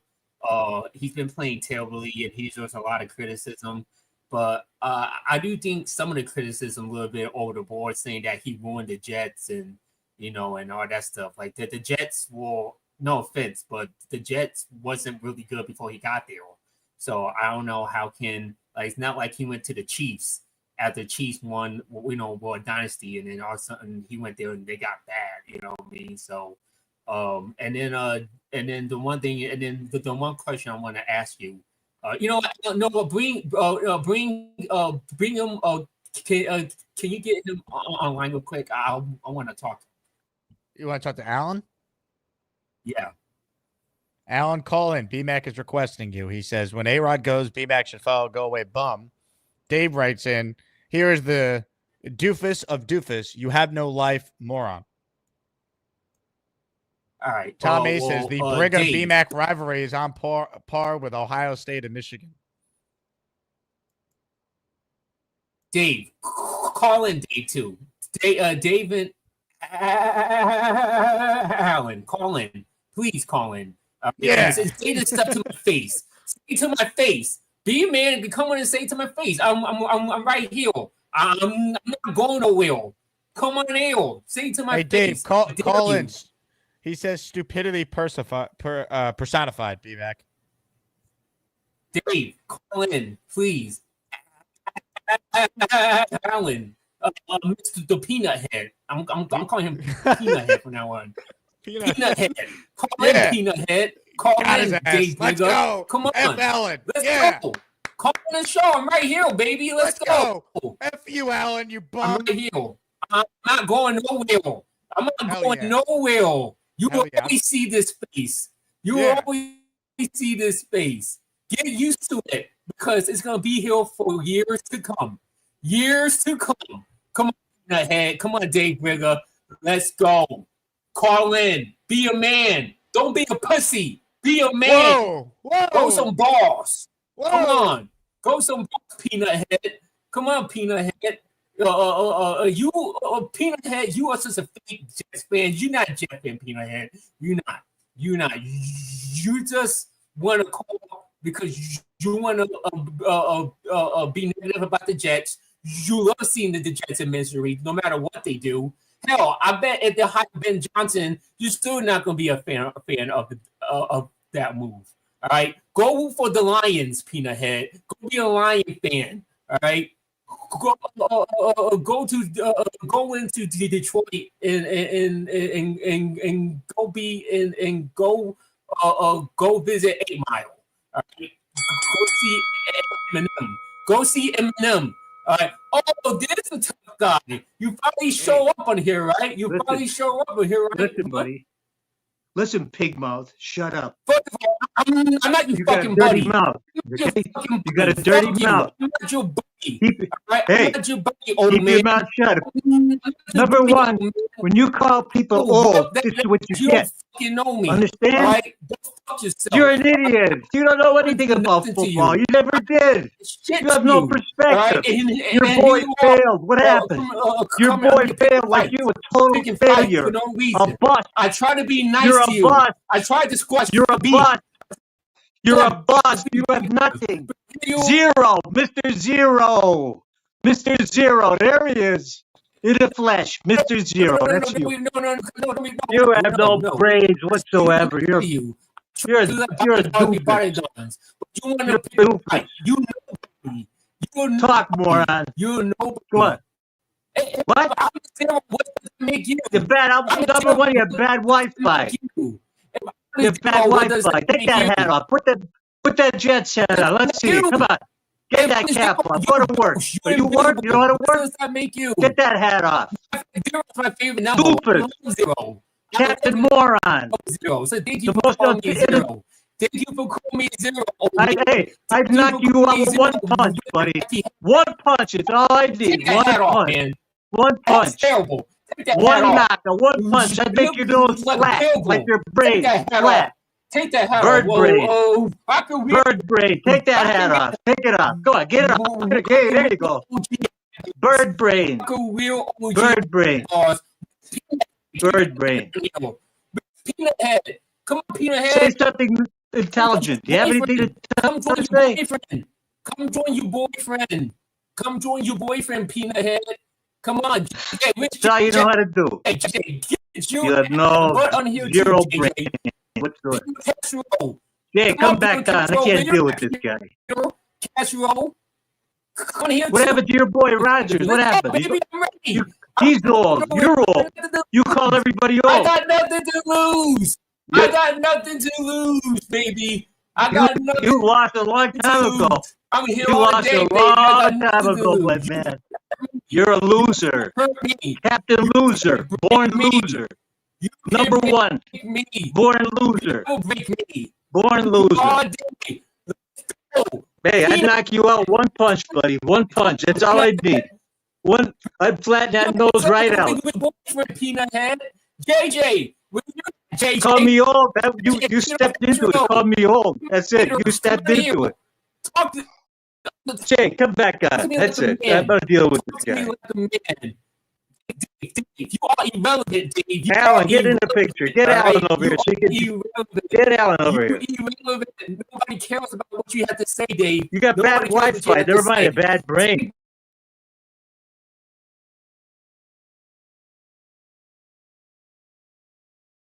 Bad. That guy's bad news. Jake, where'd you go? I'm here, Dave. I'm here. Why do we bother with that guy? When he called me old, that was it. I had no use for that guy at that point. He's just a wise guy. So anything he says is unintelligible and uninformed. What are you gonna do? He was here for his boy.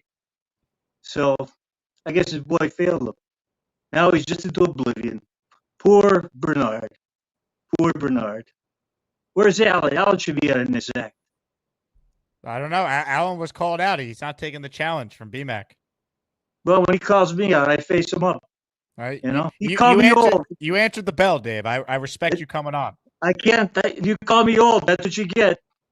I'm sorry. I'm sorry to lose my temper, but please send this guy to the shadow realm forever. Forever. I like BMAC. We have a difference of opinion there. He likes to see his face, Jake. That's all. He likes to see his face.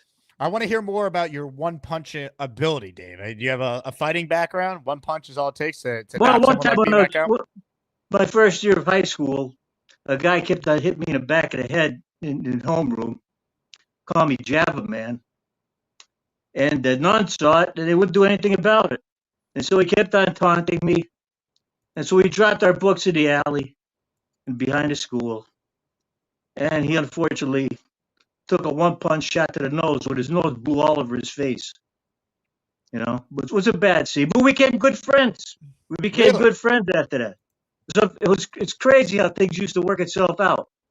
So maybe B-Mac and I could become good friends once I put his nose into the shadow realm. Well, Dave, I'll tell you what. Your new name on this show is One Punch Dave Brigger. All right? Yeah.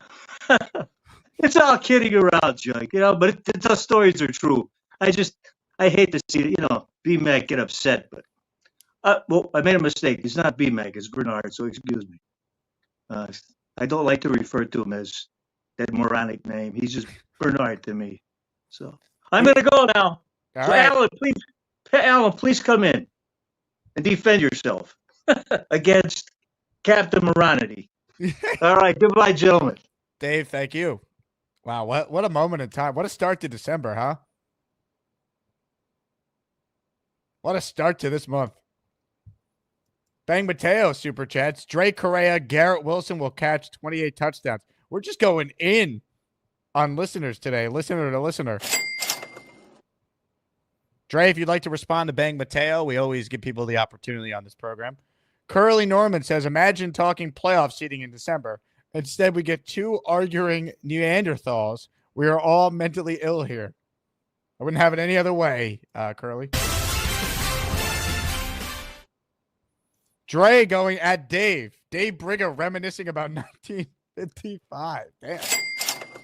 What is happening, man?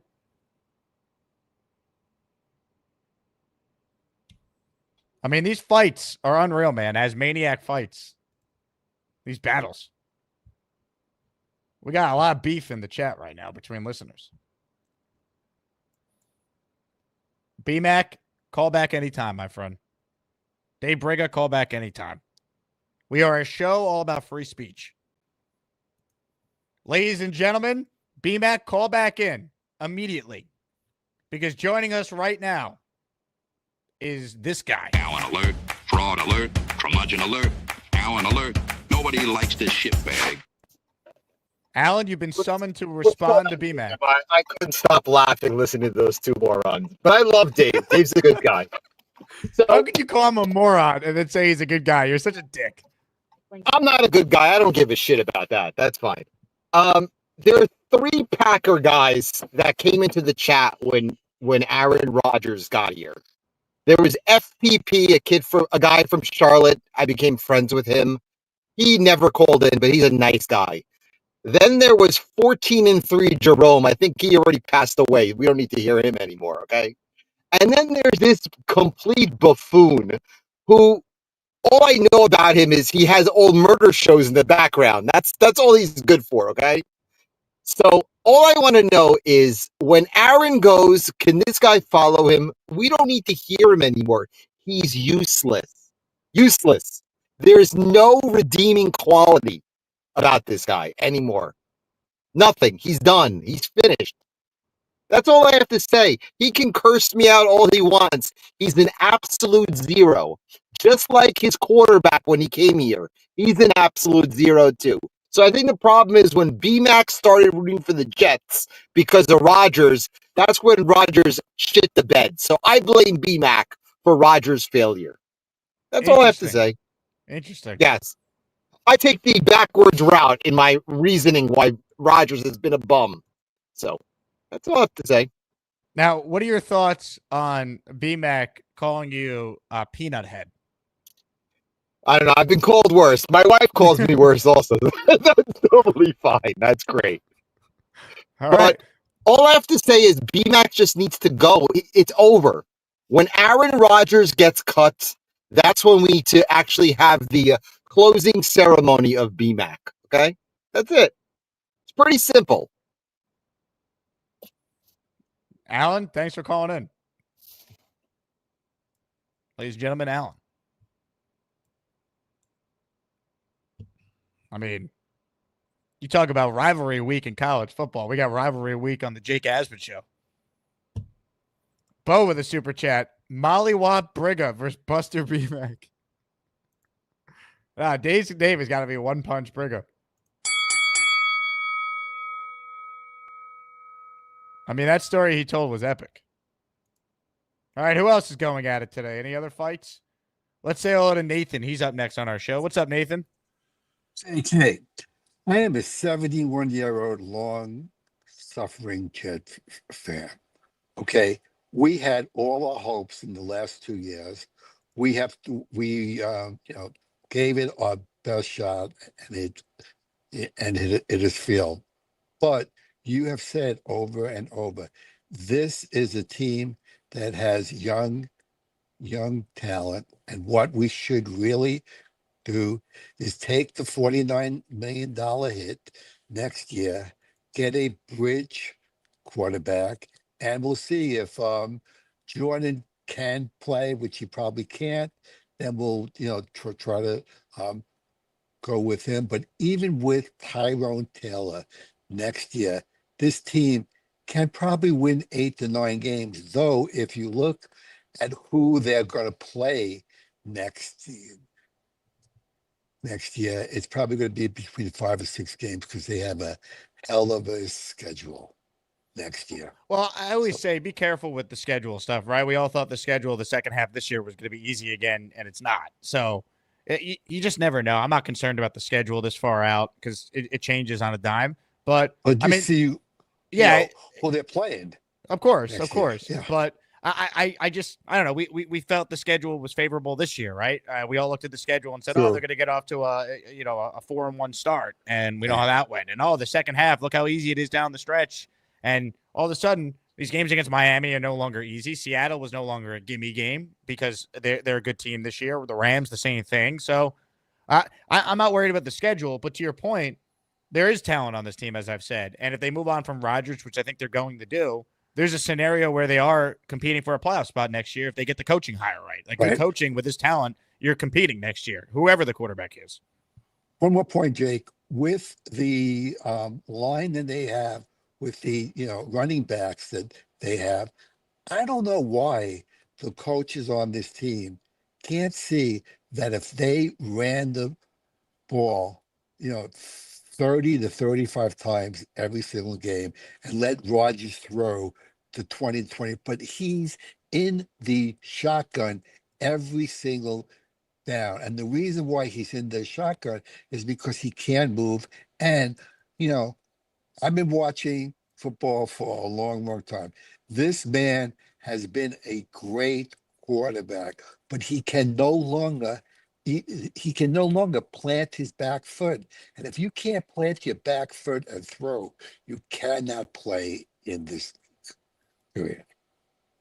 I agree. I mean, the fact that Brees has had 0 games this year of 20 or more carries tells you all you need to know.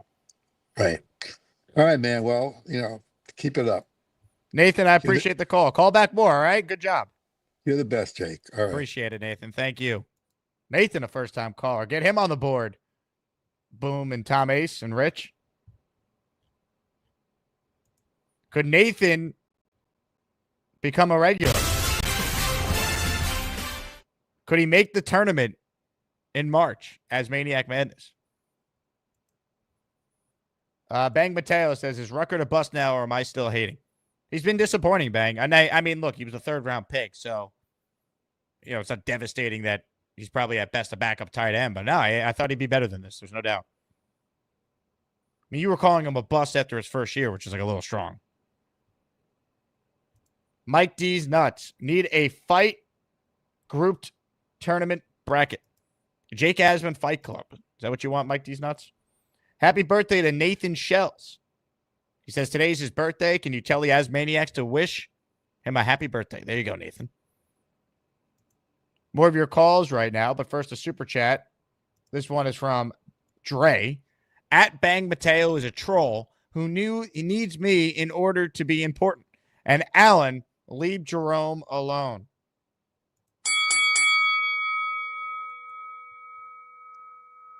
Just one of those days, man. Everyone going at everybody.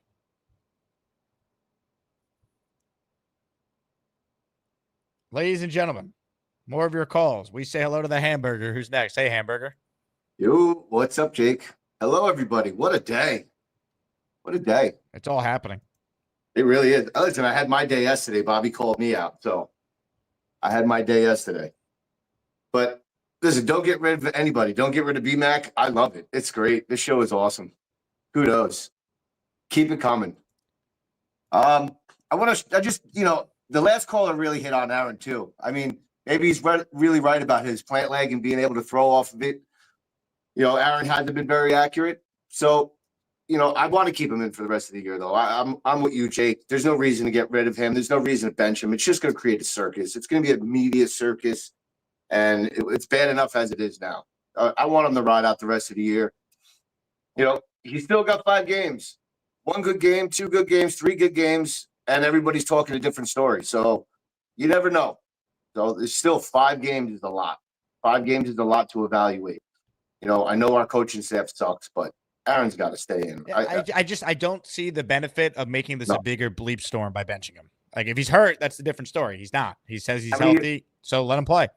How many years do we see Tyrod Taylor? We know what he is. I know what Tyrod Taylor is. And, also, Tyrod Taylor is injury prone. What if he suffers an injury? And I'm not saying he's out for all of next year, but it's an injury that then affects the offseason program where if you're bringing in a new coaching staff, he's learning a new system, he's behind the 8 ball on that if he's your bridge quarterback. I don't see the benefit of playing Tyrod if Aaron Rodgers is healthy. I don't think he's that much better than Rodgers. In fact, I think Rodgers, people might not like this. I think Aaron's still better than Tyrod, personally. But we'll see. I agree. Also, I'm not totally down on bringing in Justin Fields. I don't mind him as a gap for a year or 2, whatever it takes. But I definitely don't want Sam Darnold back. I don't think he's going to come back to the Jets. I don't think he would. It just doesn't make sense for him. But listen, I'm not out on Justin Fields. I don't think he's a terrible quarterback. I think he made some progress this year. In his first, I think he played 7 games. He was 5-2 or something like that. He didn't have a lot of passing yardage. I think he had 5 touchdowns, something like that. He was 4-2. Yeah, I mean he played all right. He was good running. I mean. Fields is young. There's some upside there. He's not a great thrower of the football, but you bring him in on a 1-year deal. You could sell me on that, maybe. Yeah. Listen, I don't think I don't speak highly of him. I don't think he's great, and I don't think he's an answer. But as a stopgap, as somebody to fill in a gap for a year, I don't hate it. I don't hate it. He'd be at least fun to watch running around. And if you build, you work on what we have here now, and pick up a few players to help out blocking, and then you see who's available next year in the quarterback draft. Who knows, man? It's so far out to think. It's so many different avenues to go down, and so many things to watch. Still a lot of football left to be played. Ton of football. Too much football. Yeah, too much. Yeah, I would agree with you on that. So enjoy your day, and speak to you guys later. Ladies and gentlemen, the Hamburger checking in. More of your calls. Adam is too cool. If you put your camera on, we'll go to you. Camera's on. Here we go. What's up, Adam? Hey, how's it going, dude? I'm hanging in. Adam, what do you got for us? I was trying not to laugh so hard with all this infighting. It's all just trying not to laugh. R-E-L-A-X, we gotta laugh, man. If we don't laugh, we'll cry as Jet fans. It's okay. It's all right to vent. I think looking back on the last 2-ish years of tell me what the perfect situation would have been to have a better outcome than now. I look at a couple of decisions. One of them, pick the coach, right? So we picked Saleh, and instead, if we picked Sirianni, we might have been in a better spot, right? That was a hypothetical. And then you look at the quarterback classes that were available to us for those 2 years; those were cursed. Trevor Lawrence was the best of the bunch. There was nobody in the draft that was that great. So then the right decision was to go to free agency. Letting Derek Carr leave the building might have been something that had a cascading effect. If we picked Derek Carr, then all of the Rodgers Hackett situation wouldn't have happened. and who knows what would have been. So well, it's Hackett was already hired as the OC though at that point. Yeah, it was doomed to not work. Carr's not any better than Rodgers. In fact, I would argue he's worse. Well, then that leads me to the last part, which is, okay, so what if Woody was right that he already saw week 5, what we all saw? This was a team that was going to at best limp into the playoffs and wasn't going to be that successful. And he was like, I'm going to shake it up. So then they fire Saleh and not Hackett, which I also thought was the interesting decision. Like, what if they fired Hackett instead? What would have happened? Saleh, if you believe the reports, was going to demote Hackett that week anyway. Yeah, but it was Woody's cause, everyone's kind of saying. So if it was Hackett that was demoted and Saleh had stayed, would that have turned the season around, knowing that all these small losses and do I think they'd be better? Absolutely. Do I think they would have won anything this year or even been a playoff team? I don't think so. I think Robert Saleh just wasn't that good of a coach. They'd be better. I mean, they obviously would have been better. I mean, they won 7 games with a way worse offense last year. But let's also remember too, this defense from a personnel standpoint is not as good as they were. Now they wouldn't be this bad, but. Yeah. I mean, I guess we'll never know. But the reality is, they were never winning with Robert Saleh as the head coach. It's tough to say that, but I mean, let's not lose sight of the fact his last 2 games before he was fired was a typical Jet no-show at home as a 9-point favorite against Denver. And I know Denver's playing well now, but they were not that team then when the Jets played them. Bo Nix was terrible that game. You can't lose to them. And then I was at the game in London. They come out as flat as a pancake, down 17-0. Like, if Saleh knew his job was on the line that day after the heated conversation after Denver, and then you follow that up with your team no-showing the entire first half, like, come on. Yeah, this is tricky. And I guess to everyone's point, like the weight of expectations is really what kind of messed us up this year as fans, but just take that energy and invert it. Let's just go in thinking every year is going to be awful, and then we'll be pleasantly surprised when something isn't. Maybe thinking is overrated. Yeah, well, that's the feeling for next year, right? I mean, no one's going to be picking the Jets to do anything next year, especially if they start Tyrod Taylor at quarterback. It's kind of how I like it going forward. I think it's just easier to just be pleasantly surprised. Like, I'm not in it to, like, personally as a fan, I'm not in it to limp into the playoffs to break a streak. I'd rather us have like a 10 to 12 year run like we did before, or have a longer run of sustained success rather than like go all in to limp into the playoffs. That just sounds like we're just trying to, fend off embarrassment. But like the reality is the Jets are in this league to be the embarrassing team. It's not like we have a monopoly of embarrassment. There are a lot of teams that are incredibly disappointing this year, but we're the lightning rod because we're the Jets. So like that's what it takes. That's the cost of entry to be a fan of the Jets, is to recognize that you're going to get, pooped on most of the time when there are a lot of other very deserving teams that are going nowhere with fewer excuses. Yeah. Well, it's like that's where the attention the franchise gets because of the media market. There's a lot of former Jets who are on TV. So there's a lot of Jet fans in high TV roles like Mike Greenberg and Rich Eisen. So they get talked a lot about. It gets loud here, even with the team being as bad. This fan base is nuts. They're crazy. They're the best. And so, no one cares that the Jaguars are going to have the first pick in the draft in all likelihood for the 3rd time in 5 years. No one cares that Trevor Lawrence has been a bust, considered the hype surrounding him. It's just, that's the reality. But it was the same thing with the Knicks as well. And then they eventually got it right. They're no longer a laughingstock. Everyone would use the Knicks for clicks too. LOL Knicks. Met fans go through the same thing until the Mets have now straightened it out with the right leadership. Like that's how it goes until you change the narrative by winning.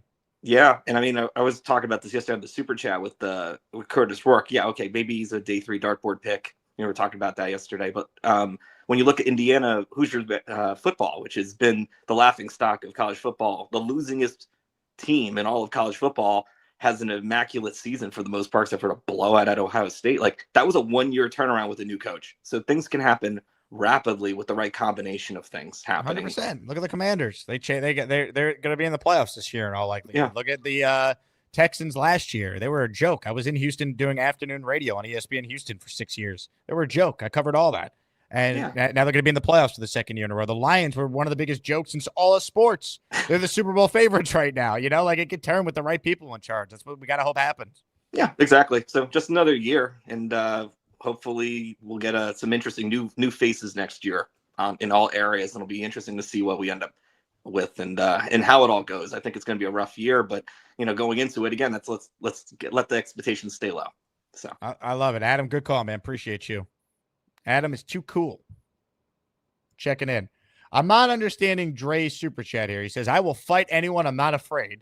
I was born and raised in New York City, not Long Island. Sorry, Jake, but Long Island's not part of New York City. you are New York City adjacent. Did I ever claim I was from New York City, Drake? But Long Island is definitely not New York City. Now, for what it's worth, I was born in Queens, but I moved to Long Island when I was in first grade. But yeah, I mean, I've never questioned Dre's toughness here. I don't know why he's coming at me. Go fight Allen, Dre, or fight Bang Mateo. Jets Chaos calling out Dre says the belief that where you're from makes you magically tougher. Shake my head.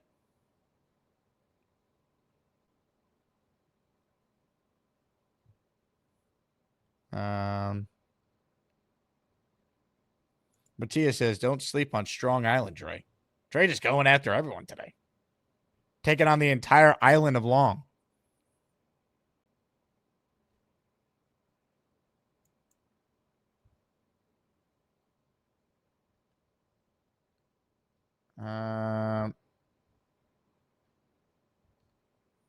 Matthias says, as Maniacs, WrestleMania. We might need it. It's getting out of control here. If you haven't subscribed to this channel yet, what are you waiting for? If you're tuning in, being like, where's Joe B? First hour of the show, Joe B was on in his normal spot. Day after he normally is on because he had COVID, so he couldn't do our show yesterday, so we got him today.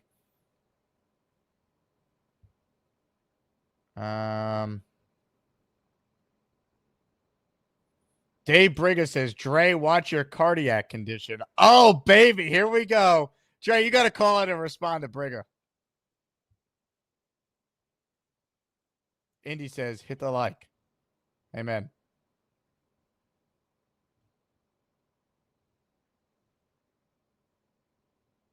Hamburger says, Dre, it doesn't matter where you're from.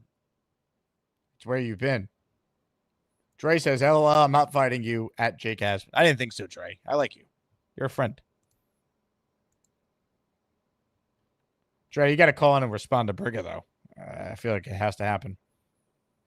What does Bobby Midnight think of all these fights, by the way? He's a lover, not a fighter.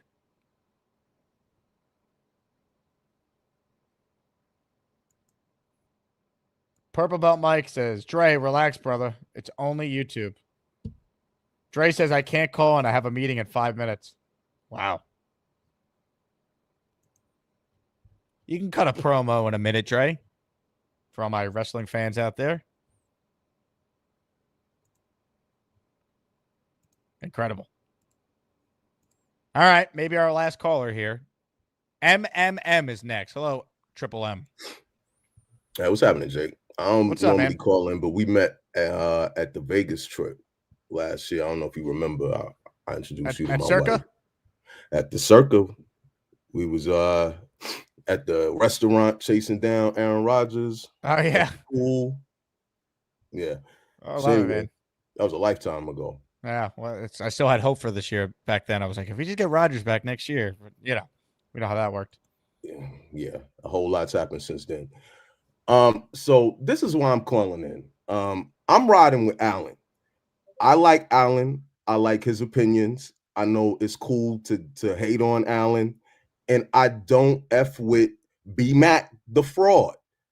He is a clown. I agree with Allen. I wish he would stop calling. He don't have no good opinions.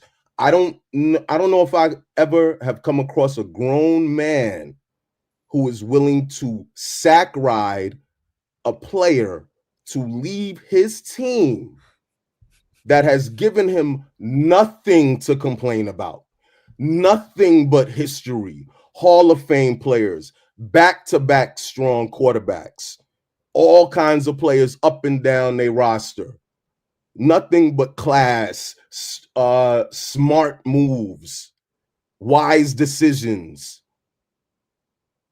gainful hires. They've done nothing but treat you with respect. Nothing like our organization, who's done nothing but trash us and walk all over us and waste our money. Remember that, Jake, on that trip? There's a lot of money. I did it again for San Francisco with my brother, who's a 49ers fan, who shit all over me as the squad disappointed us. And this is and what B-Mac just bounces on his squad to come ride with us. Get out of here. Please do not ever call again. Allen's right. As soon as he declared for the squad, Aaron Rodgers fell apart.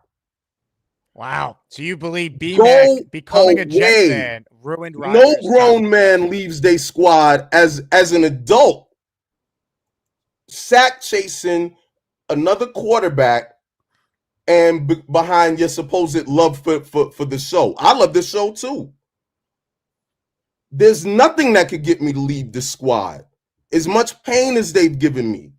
Go away, B-Mac. You a fraud. I'll ride for Allen. Give all your opinions on your college squad.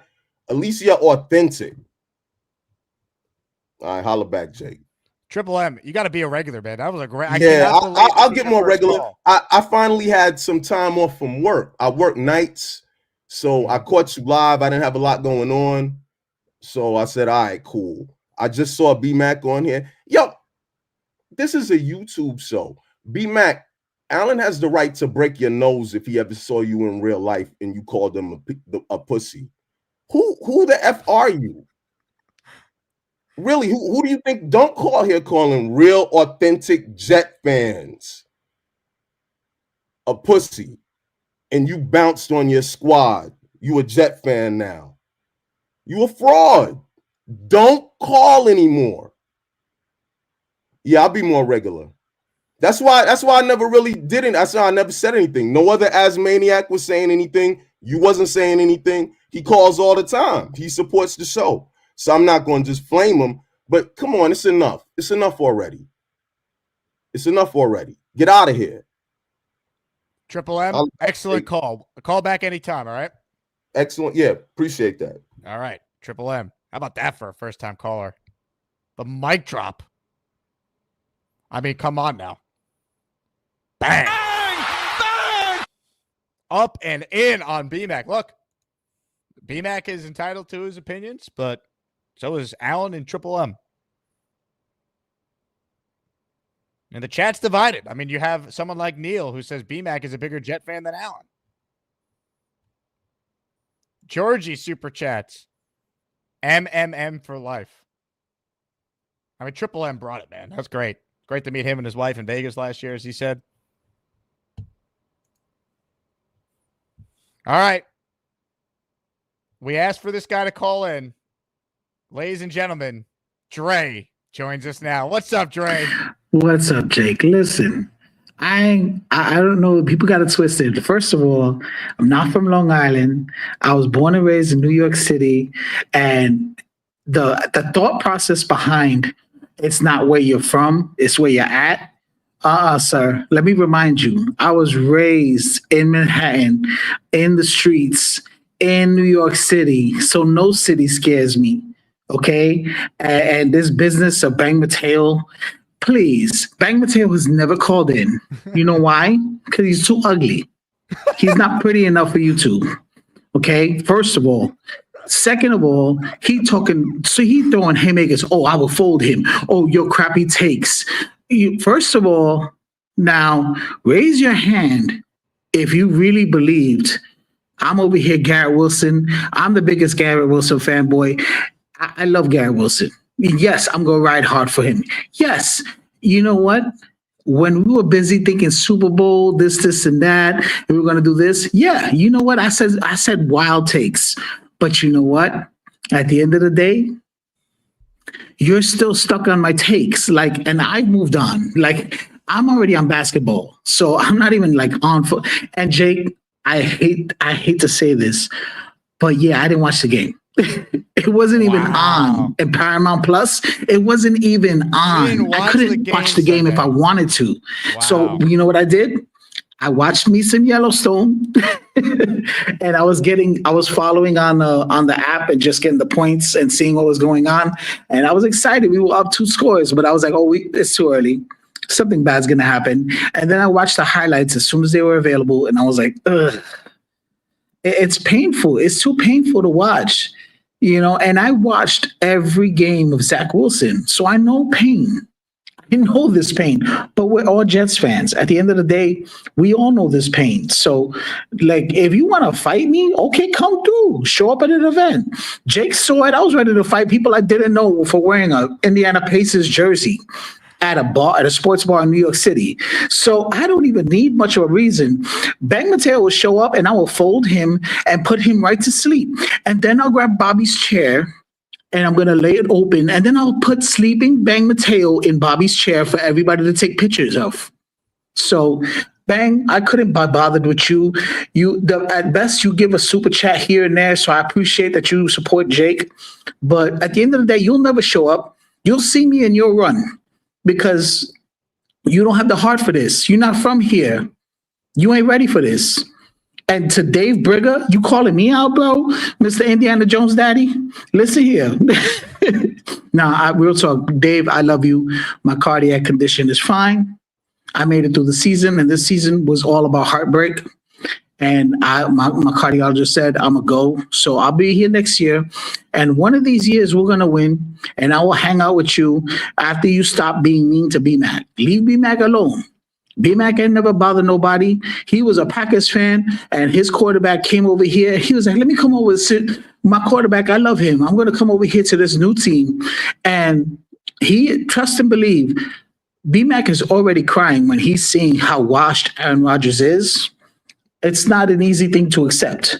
So let's all just show some compassion to our boy B-Mac. And Alan, don't be coming for my boy Bernard. Don't be coming for, Jerome. Don't be coming for Jerome. Jerome, all he ever did was come in here and try to sprinkle a little positivity and a little joy, and you over here killing people off. Alan, you should be slapped for that. And if I see you, I promise you, the first thing I'm going to do is give you a pound, say what's up, dab you up, and then I'm going to slap the shit out of you. So whenever you want to do it, Jake, WrestleMania, wherever you want to do it. I don't care what pay-per-view we're going to go at. I will slap the shit out of any of y'all. So fix your face and come to me correct. What are your thoughts on Gary saying you're 50 years old and you're still looking to fight people? I can't read that. That's too small for me because I'm too old.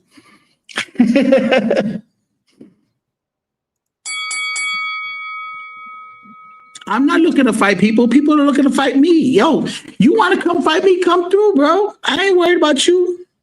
Nothing but Gary, please. You just need to stop. Gary, nobody even brought you in here. And you over here. It's an A&B conversation. See your ass out. All right? That's real talk, Gary. Because you get my damn nerves with your bullshit, Brock Bowers shit. Now, I'm not saying I'm going to fight you because you a professional and, you want to go in the ring. You teach me some stuff first, then, I'll spar with you. You can get it too. But I like you. Who else got something to say? A lot of people talking wild today, Dre. It's been one of those shows. Well, you know what? At this point, this is the part of the season where, Jet fans, they have a lot of anger. And the anger got to go somewhere. So you can express yourself, but watch your mouth. You can be sad and upset. And you know what? This is Jake's community is a safe space. Bring it to the Discord. Join the Patreon. Bring it to the Discord. We got therapy every Thursday.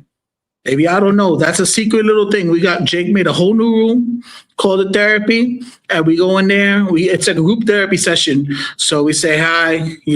I'm Rob. I'm a Jetsaholic. I'm a Jakeaholic. We say what we got to say, and we get through. We support each other. But at the end of the day, Dave Brigger, when David Brigger coming to the next event, that's when I want to go. I want to go see my boy Dave, get him a new hat. I'm gonna take that cowboy hat though, because that cowboy hat look good, and I could dress up as I was an extra on Yellowstone. Jay Quest writes in, Dre turning into the villain is something I didn't have on my bingo card. Nah, Jay Quest is my guy. That Jay Quest is cool shit. Listen. Nate writes in, yo, Dre, talk about me, puss. Wait, Nate, you want me to talk about you, Nate? I don't even, that's not even Nate parentheses Ray. This is joking. I don't know that Nate. All right, Dre. Oh, my God, this is crazy. I'm glad you got it. Alan was talking crazy about Jerome, though. He was. Has anybody heard from Jerome? Because Jerome's my guy. I'm so upset that he stopped calling in, but I understand why, because he's probably devastated. He was like, I thought this was Aaron Rodgers, but this is like the Monstar stole his talent. It's a sad state of affairs, Trey. It really is. It really is. But you know what? We gonna get through it, Jake, because we did not have this on. This was on none of our bingo cards. That we were gonna get a full season of Rodgers, but that he was washed. That was never a possibility. And then we're looking and thankfully the way you break down your show, and we have like an Andrew Fialco, and we're looking at the tape, like we're literally dissecting film and we're seeing it and we're like, why is this happening?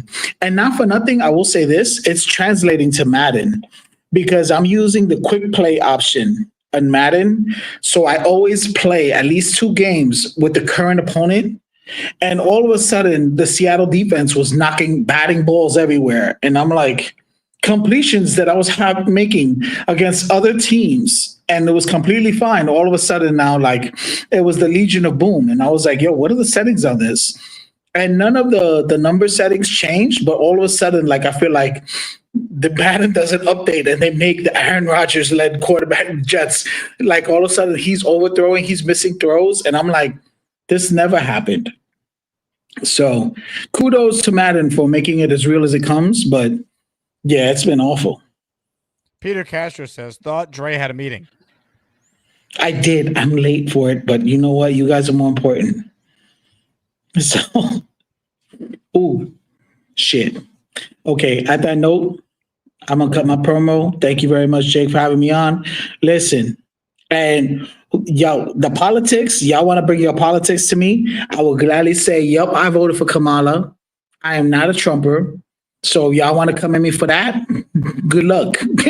Because trust me, like I said, Jake knows. That's why me and Jake are cool, because we kept it a bug from the beginning. He knows who I am. I know who he is.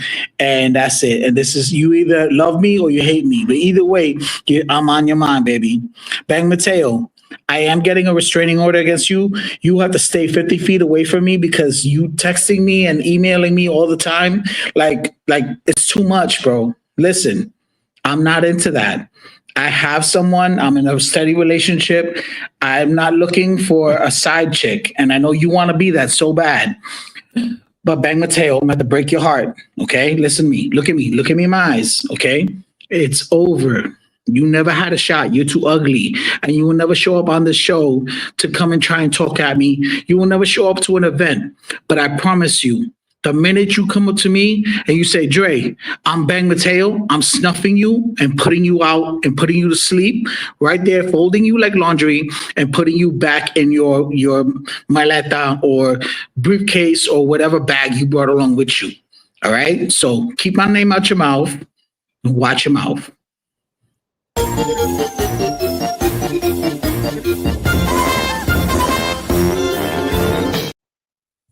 Some show we have here, huh? We need the clown music after that one. I don't know who Dre voted for, why that needed to be mentioned, but what a show. Dre calling Bang Mateo ugly, though, was one of the funnier moments we've had in a while. Oh, my God. Unreal. All right, I thought that'd be the last call, but Philly Noodles is on hold, so we'll go to him and then we'll wrap. Hello, Philly. Hey, what's up, bro? That was great. Entertainment. Bro, I swear I use a headset for work. If my fucking headset ever died, excuse my language, and my boss just turned the corner, he would be like, bro, just pack it up, go home, bro. Get out of here. No, I just wanted to bring up the Discord. I sent that video with Spielman talking to, I think it was Ryan Davis from CBS. Yeah, about the their quarterbacks, right? I haven't watched it yet.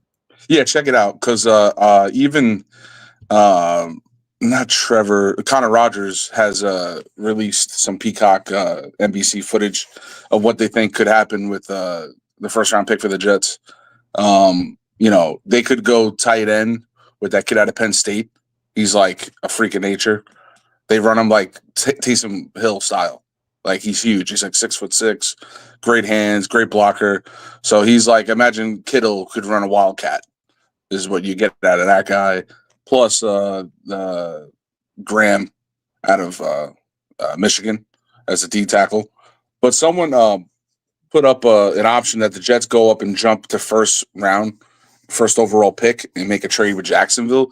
I wanted to hear your take of how crazy you think it would be if a GM candidate took an interview, walked in the room and said, I'm willing to bet my first year and my first 2 years of this job if I went up and, use some assets to jump up, take Cam Ward and run it, because he's the most pro-ready quarterback.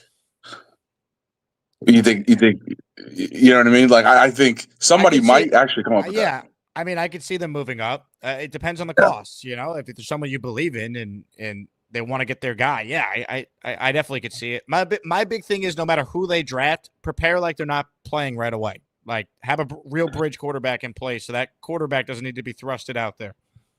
That's what I think. I think, if you do the jump, you still got Tyrod. Run him out.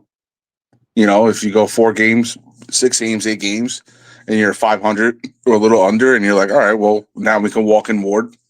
You walk in Ward. I just feel like the kid, he's got like the moxie. Basically, we need somebody to come in and establish that leadership. Tyrod is probably going to be a good tutor, but the leadership side, I don't know. I don't know if he really had that in Buffalo or anywhere he's went. Probably not. That's why he's never been, complete proven starting quarterback.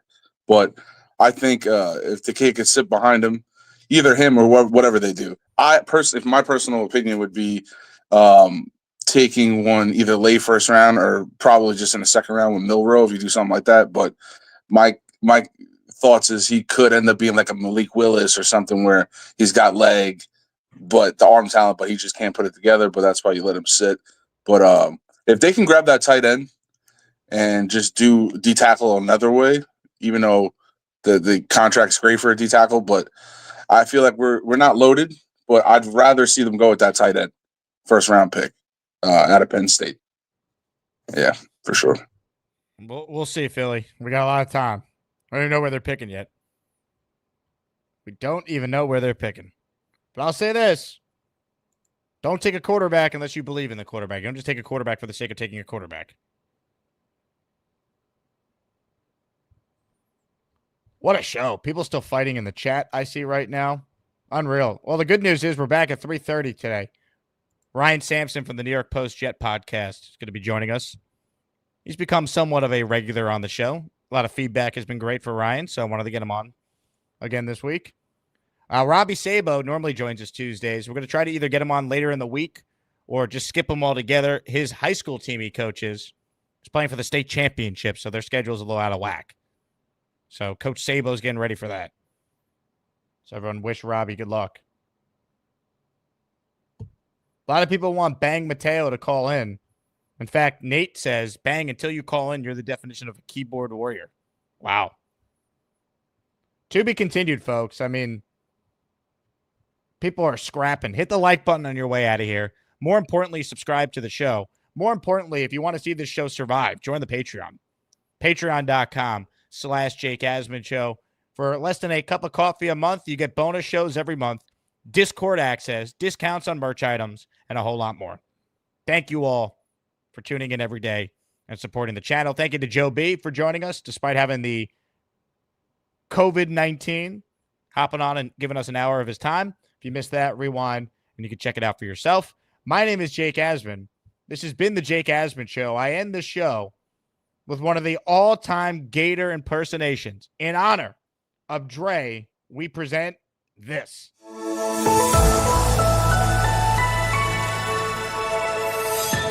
Let's go to Dre. He's up next on the Gus Buster Hotline. Dre, what do you got for us? Oh, my God.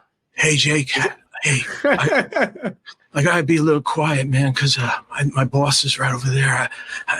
The Jets, I think they're definitely going to win the division. Who are you talking to? I'm working. I'm selling. What are you doing? Are you on? Are you on the FaceTime? No. This is I'm selling this guy. I almost got the sale. I'm telling you, I'm gonna get this sale.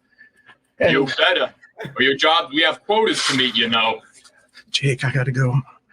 I gotta go back to you. I'm sorry.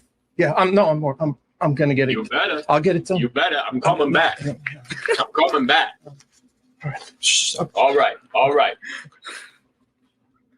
right, Trey, we'll let you go. Oh, my God. I swear to God, Gator does not tell me when he's doing these things. And it just popped up as Dre, and I go, he looks a little different, but I got like a very small window to see who the callers are. And I did not know that was a impersonator. I really did not. I thought it might have actually been Dre, but I was like, why does he look a little different? But the picture's so small, I couldn't tell. And I was genuinely surprised there. Oh, man. I think we got to end it there. We're not topping that. I mean, that was brilliant. If you want more Gator, he's in the Discord. He will like randomly post different videos. Like he did a mashup of me and Aaron Rodgers singing Taylor Swift together, which is just completely outrageous. Like I don't even know how to describe what Gator posts in the Discord. So sign up for the Patreon so you can get access to that. Happy Friday, everybody. I mean, that was brilliant. The Office background. Who was voicing the other part of the bit there? I mean, I got a million questions after that. Incredible. Look who's called back. Our guy Dre is on the line right now. Dre, how we doing? Not at the office? I had to call in because I saw Gator's impression of me. It was fantastic. I literally was crying at work. Then I ran around to talk to a couple people about it, and that video is fantastic. It is just cinematic triumph. You're going to love it. Shout out to Gator, my guy. The Gator impression. I mean, one more time, I'll put it up on screen. I mean, this was outstanding. Look at that. The attention, the detail. Who's Gator going to impersonate next? JJ writes in, we're going to see Gator with a cigar next. Shout out to Neil. Neil is definitely on the short list of someone who could be impersonated by Gator.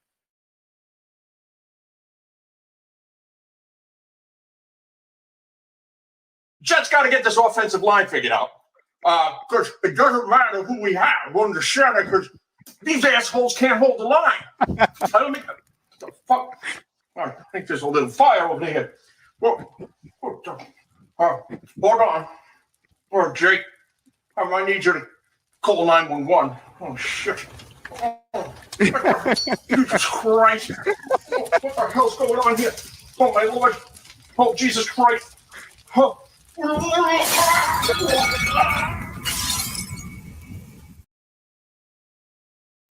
I hate this team. I hate them. I hate them.